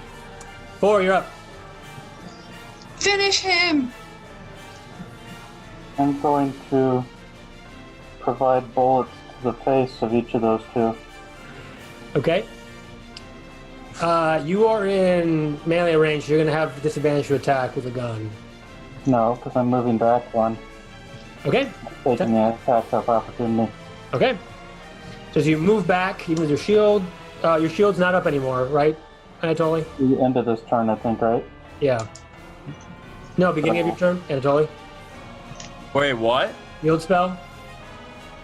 Is it the end Yeah, of my it's turn? it started until the start of your next turn. Oh, the start. So it's 21 then. Okay. That's... So the second one would hit with this opportunity attack. That's fine. Okay. So the first one tries to bite you, and you just move backwards. And the second one does get you with a little bit of a swipe, which does 10 points of slashing damage. Okay. All right. You're up. 18 to hit on one attack. Mm-hmm. That's a hit. And 13 on the other. Okay. Those both hit? Yes, they both hit. The first one takes 14 damage. The second one only takes 6. Okay, and you'd rather just attack one, alternate, like not focus on one? Correct. I'm Okay. going full Wild West. Okay, that's fine. You fire with your sidearm sideways, and you do hit both of them. One is critically injured, but not dead. Can I take the rest of my move? Sure. I wasn't sure if I could move, attack, move. Yeah, you can. I'm going to move to here out, right here, Okay. and are cantrips bonus action? Or can I use it as a bonus action? No, unless you're a sorcerer. It's really the only way. I wasn't sure if guidance was considered a bonus action or not. I'm not sure, but No, look it up. it's one full action. Never mind. Okay, we're good. Okay. It's Demon Champions now who roars, and Anatoly, he goes to grab you off the back of his Blurred. I'm blurred, remember. He goes to grab you, so dexterity saving throw. It's not an attack. Okay, no, I know. I'm It's just... grapple.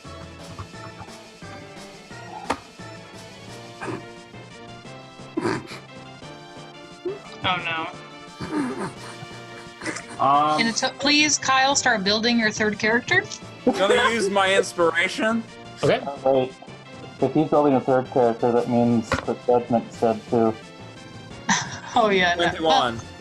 Okay, he misses you with his first try at that. He's going to try to do it again. Give me another one.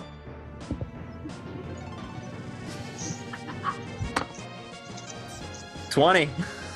Okay, that also misses. He's very frustrated. He goes with the other hand to try to grab you again. Again? God damn it! There's 4 attacks. Nat 20! Oh my goodness! So literally, Nice. Anatoly's just jumping around like on his back, and he can't. Yippee-ki-yay! Look at this motherfucker! This is amazing for you all, honestly, because it's not getting any attacks off. And out of frustration, it's going to go one more time. Another dexterity saving throw, Anatoly. Yes. 20! Are you serious? Are you serious? I swear to God! You saw it! I saw it. I can attest. Kyle's a liar. I'm not lying, it was another nat 20! All right, well that's his turn. He just tries to grab it out of his back. Yeah! Roll that. Yeah! And he's just yelling destruction, and it's not grab. That's his turn. Anatoly, you're up. Okay, I'm gonna motherfucking take my motherfucking spear out of his back, and I'm like stabbing at him again twice. Okay, go for it. Okay. That is a 20 to hit That's it. and a 16 to hit. The 16's a miss. Okay, so this one, so the 20 does 11,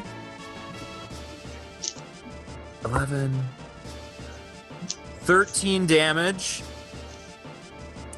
And then I'm gonna use my Eldritch Smite. Okay. So it does another 17 damage. Total? Correct. Oh, I see what you mean. Okay, yeah. Okay. All right, first spear misses as you're sort of jumping around this guy. Like this Shadow of the Colossus. I don't know, this might be lost on many of you, but and yeah, you pierce him down. Finally, the second hit, wounding him. He's got a lot of stab wounds, like in his skull and his back. It's affecting him pretty heavily. So, anything else? Then Otherwise, judgment, you're up. no, I'm good. The evasive cat. Meow, meow.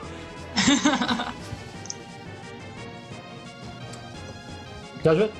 All right, I'm going to. Let me cast Ray of Frost on the little mutant guy all the way at the bottom. Okay. He's been wounded already by Fenris, so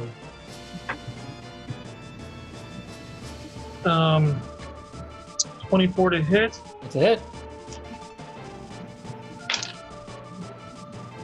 15 damage. Wow. Okay. The Ray of Frost encompasses the dretch. And it, Oh wait, hold on. I'm not as close as I thought I was. what's the range on it? The +3 is within 10, right? You'd have to move. The +3 is within 20. Crap, so I had that on my last 2 attacks as well. I thought No, it's within 10, right? Oh, let's look at the chat. 20 foot for the damage and 10 foot for the saves. Oh, okay, that's amazing. Well- You're fine, Judgment. You can do it from there. 5. So All let's right. pull one of those. Never David. mind. 15 damage in.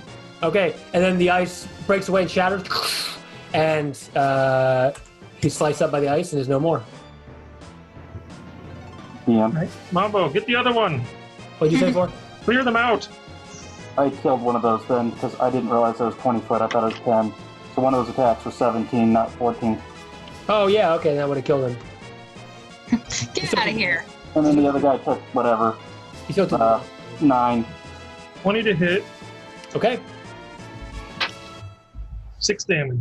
6 damage. Okay, the bullet resounds through this chamber and damages the Dretch, shoots him right through the chest. Okay, you're done? Movement? I'm done. Okay. Des, you are now up. Yeah, I am. So, since we're sticking with the theme of shooting things multiple times, I'm going to do my Eldritch Blast. My first crackling energy will streak its way through the dark room to the guy basically right in front of me, the little guy. Got it, little Dretch. Okay, yeah, sure. Shoots out in notes or string form, whatever you want. If it hits. This time, what I'm going to do, I'm actually going to make it into the shape because, I got jealous that Thor and Mambo are shooting things with guns. So it's going to be a little tiny, streak of energy. It kind of looks like a little bullet of energy, like a little bullet of light. Yeah, literally a pew pew. Okay. So my first one goes pew right at this dude. If it hits, I guess I should have done that first. Okay. Oh, shoot.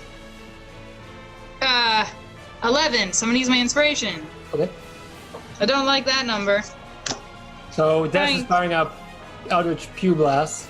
Pew pew! Oh my god. Lame. I rolled another... Again?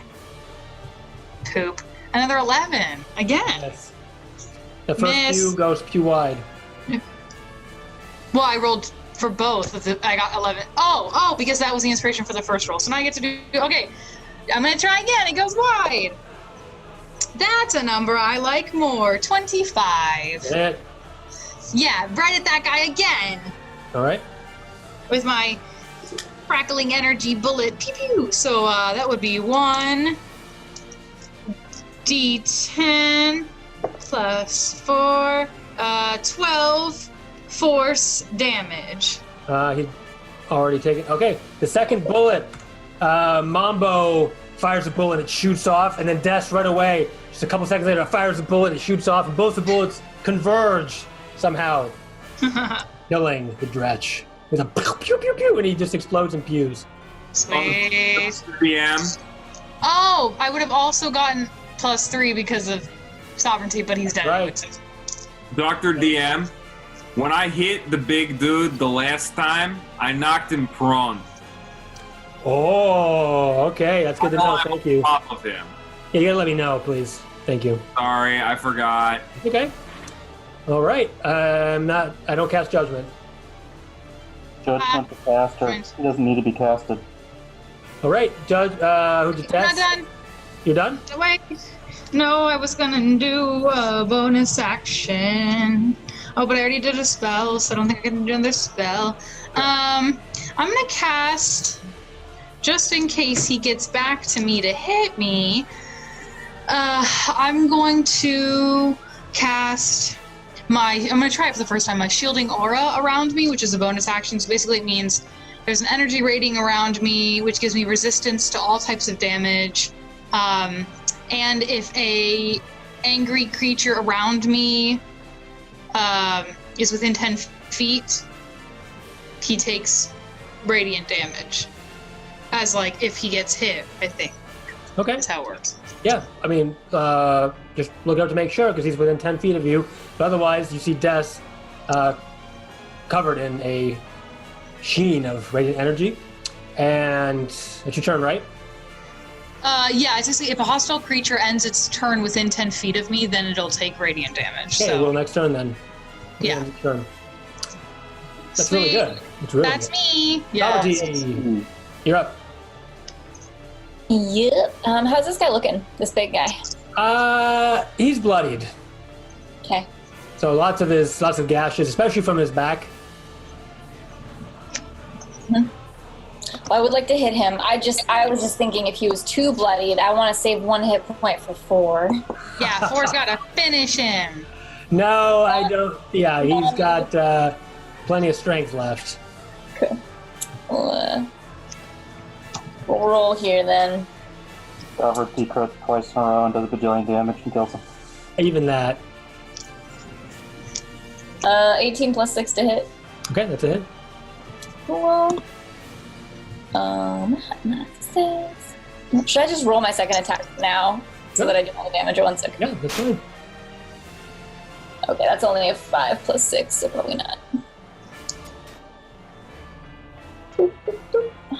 And I'm gonna go ahead and do another spell slot for a Divine Smite. He's prone. Does that affect his AC? Oh no, but some people would have got advantage on all of our attacks. Oh, so. Ooh, Other I one get is advantage on- reroll. Roll again. Roll again, see if you get a crit, I guess. She missed one of her attacks. I did miss the second. Oh, my bad. Good. Would a 13 plus 6 hit? 19. 19, yes. Yeah. And Okay. what was your second roll on your first attack to see if you crit? Oh, yeah. No, that's just the 19 again. Okay. Okay. Let's do... It's cool that we have so many cool things happening, and I'm like, oh my god, we have so many things so we can do. I don't think the demon was expecting this. No one ever expects a sideshow. Flash Inquisition. Yes.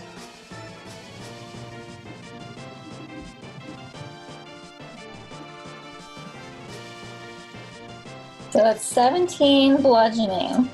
All right.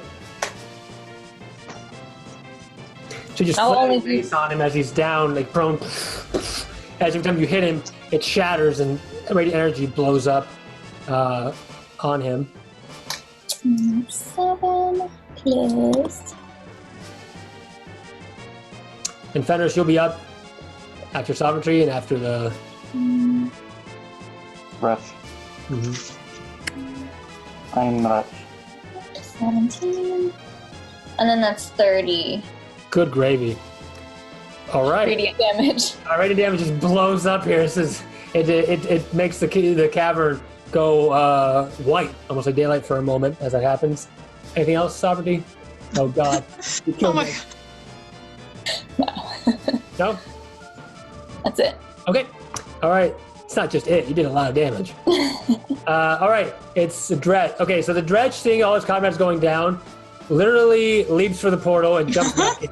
But 4, I'm going to give you attack of opportunity on him. Finish him! You have the high ground! 20. Natural 20? Yes! Okay. Don't even worry about rolling your damage. This was already as you just turn to see the Dredge go and you aim your gun. Kill shot. And Dredge goes flying to the ground, gets hit by the bullet, and misses the portal and smacks against the wall and falls down into the pool, lifeless. Okay, Fenris, you're up. Alrighty. So this demon is prone, so all your attacks will be at advantage, and I assume you're going to do 1 million damage. I'm going straight for it. Okay. Let 4 finish him! After taking out all these dredges, Fenris turns and howls and runs at the champion. 19 to hit. That's a hit. And 16 for the damage. 16 damage. Okay. All right. This guy's prone. You're just hitting him as he's has no way really to defend himself. His champion has been taken down a notch, let's say. Okay, so I would have had to do that without using my inspiration. Hang on. 15 plus 8 to hit. I'd imagine. That's also a hit. And then I would have a little damage as well. No. It's 17 damage. 17 damage. Yeah. Okay. and- Go ahead. It's dead. Not quite. Okay, and then I'm gonna go right underneath it and jump for the throat again.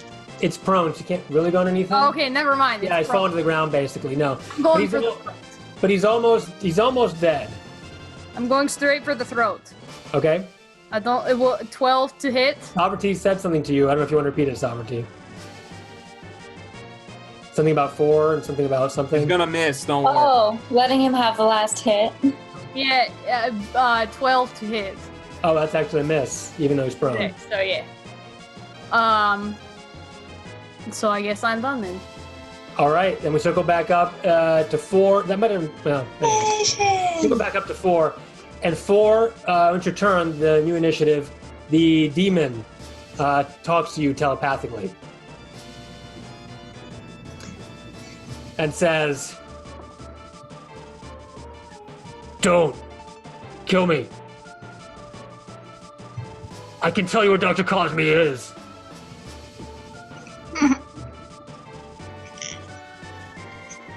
He is dead.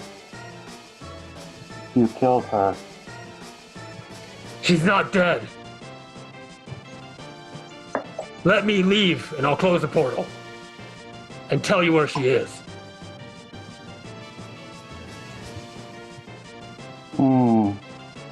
Let me think. I walk over and I shoot him in the head.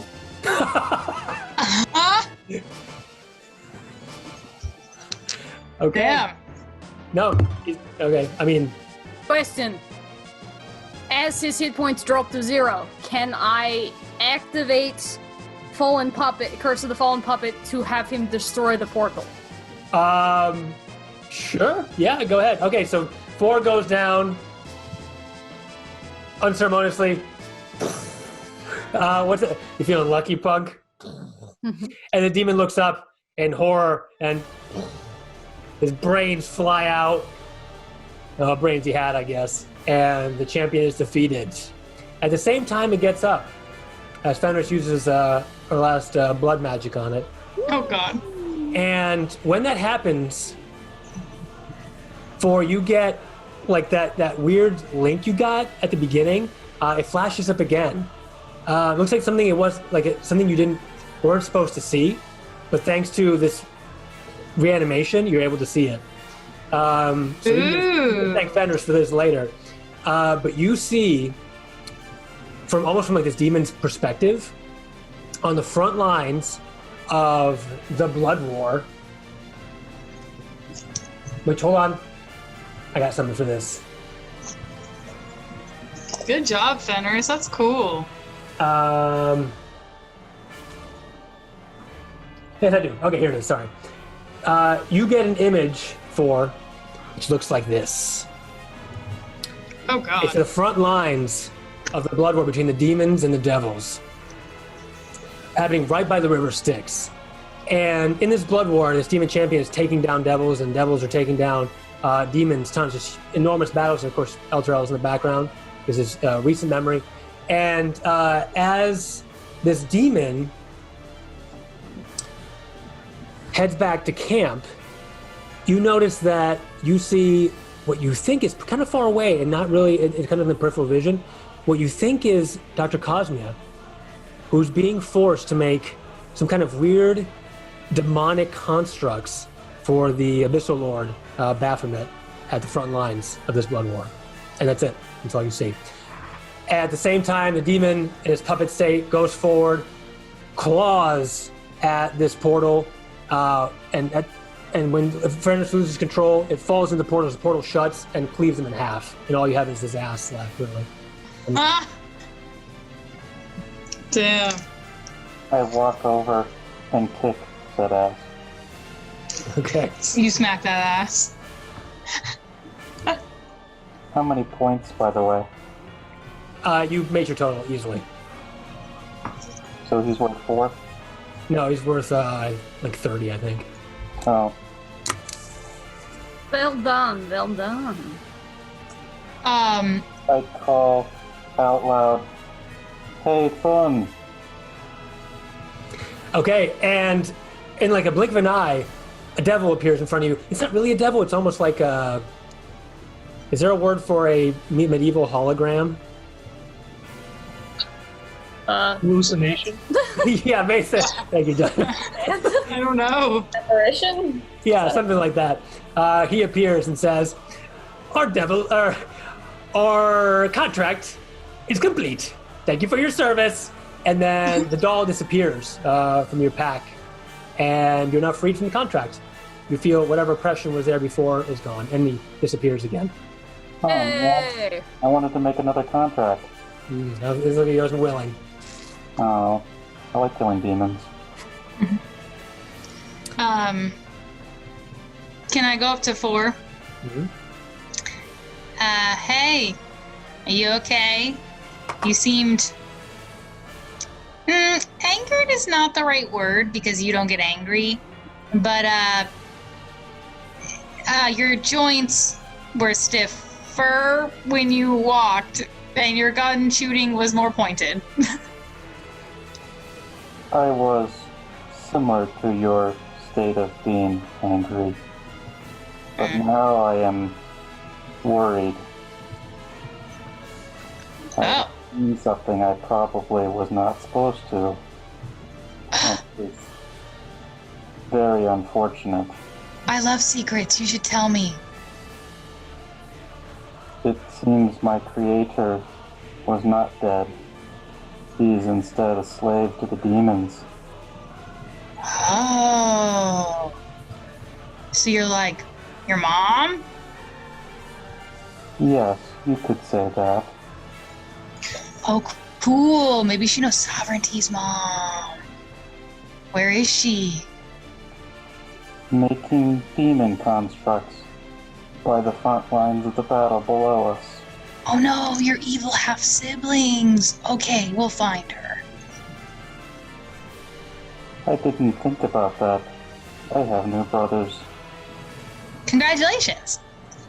Thank you. So, yeah, okay, we'll find her. Don't worry. I do hope so. That's cool, though. Yeah, she's probably really smart. Okay, that's good talk, For. Thanks for sharing your secret. I won't tell anyone, but I probably will. I turn to the group. Hey, guys! Thor's mom is alive!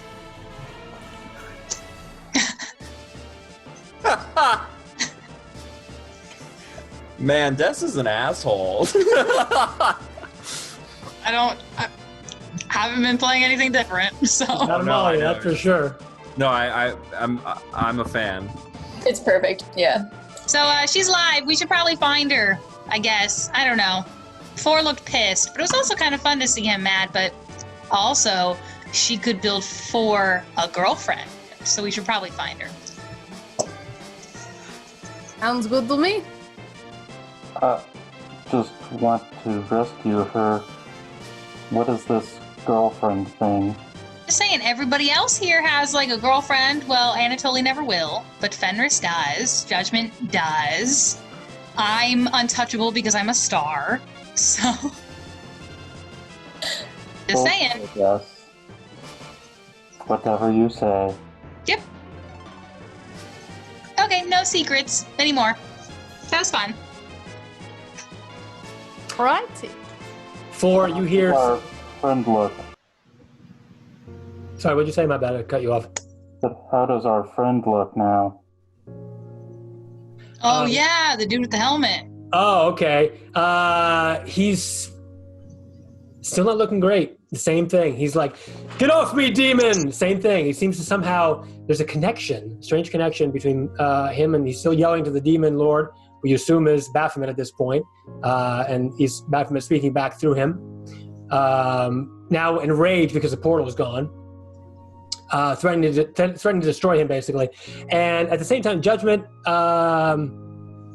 you still have your magic doodad, right? It lasts a certain amount of time, I assume? It's concentration, so as soon as battle starts, I have to recast it. Okay. You would? It takes a minute, but yeah. Okay.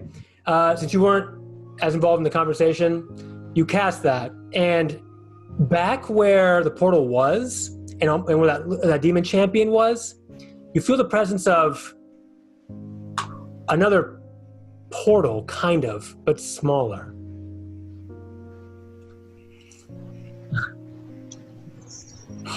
Internet portal. Yes, internet portal, Yahoo. Yahoo would be in hell. I'm going to fly over there so I don't have to be in the water and look for it. Okay, that's fine. In this little portal, and you can, while they're chatting, we can assume this happens. There is, it's almost like a pocket, like a bag of holding kind of thing. You can almost detect there's like a magical object or presence in like a pocket there. That's both visible and invisible at the same time. I'm just idly kicking the ass. I'm wondering why judgment has flown over.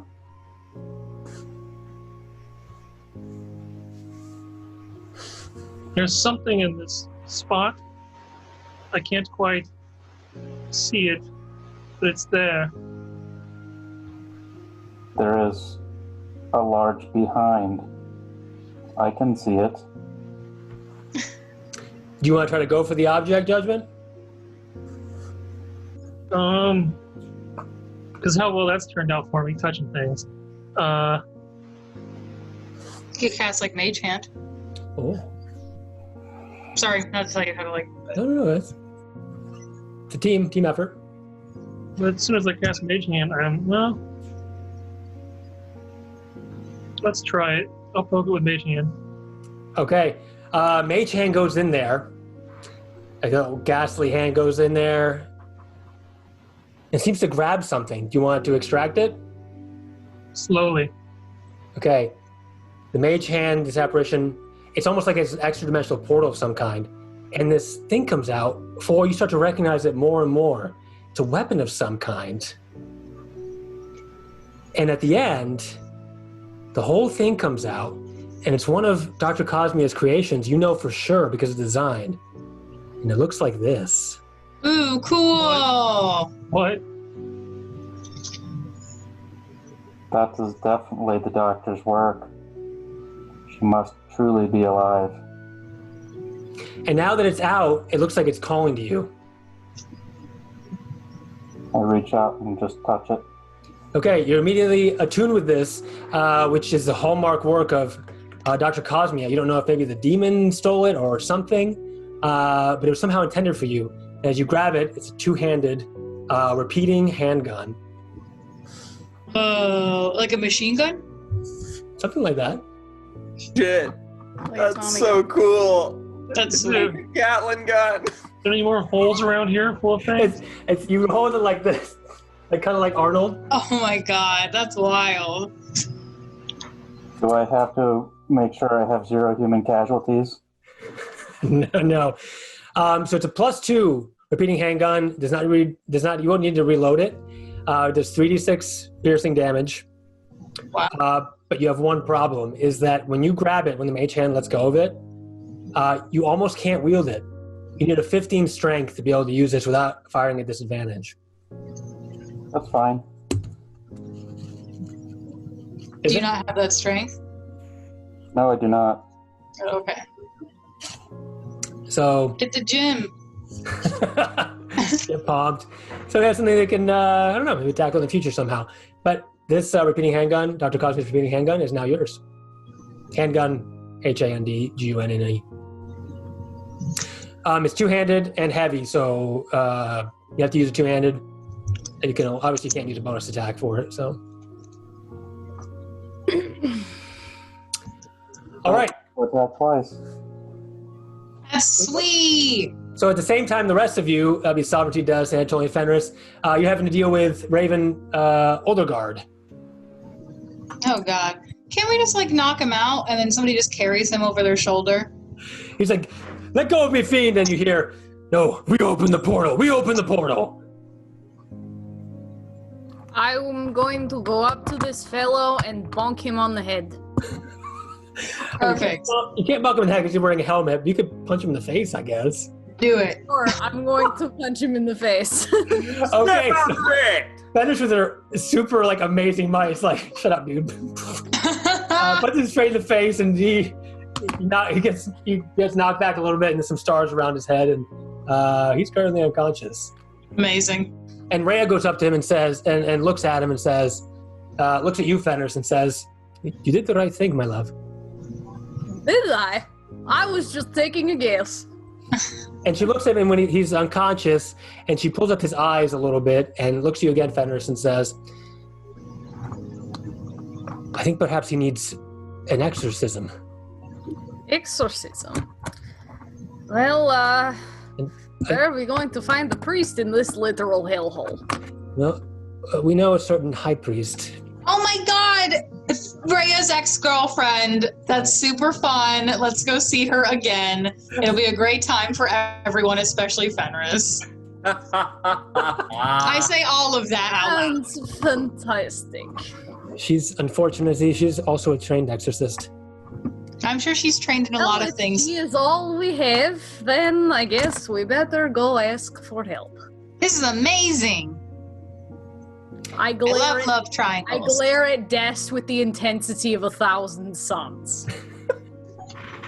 Well, it looks like Fenris is going to carry him all the way back up there, isn't she? You gonna carry him, Fenris? I wouldn't count on it, Des. He's very happy and he's very heavy in full plate mail. LOL. It looks like Sovereignty's going to carry him all the way up there, isn't she? If you say so, boss.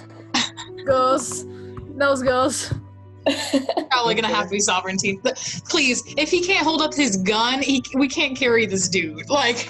One person cannot carry this guy. He's a big hulking man with full plate armor. And again, now you can look at him more, a little more precisely.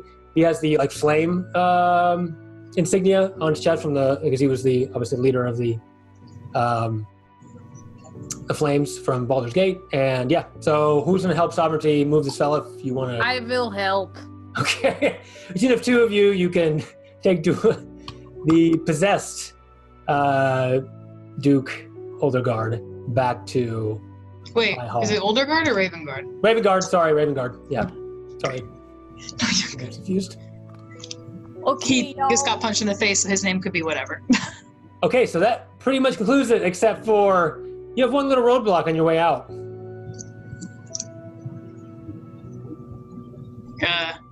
Which is? As you get back up to the main chapel area, your path is blocked by Gideon.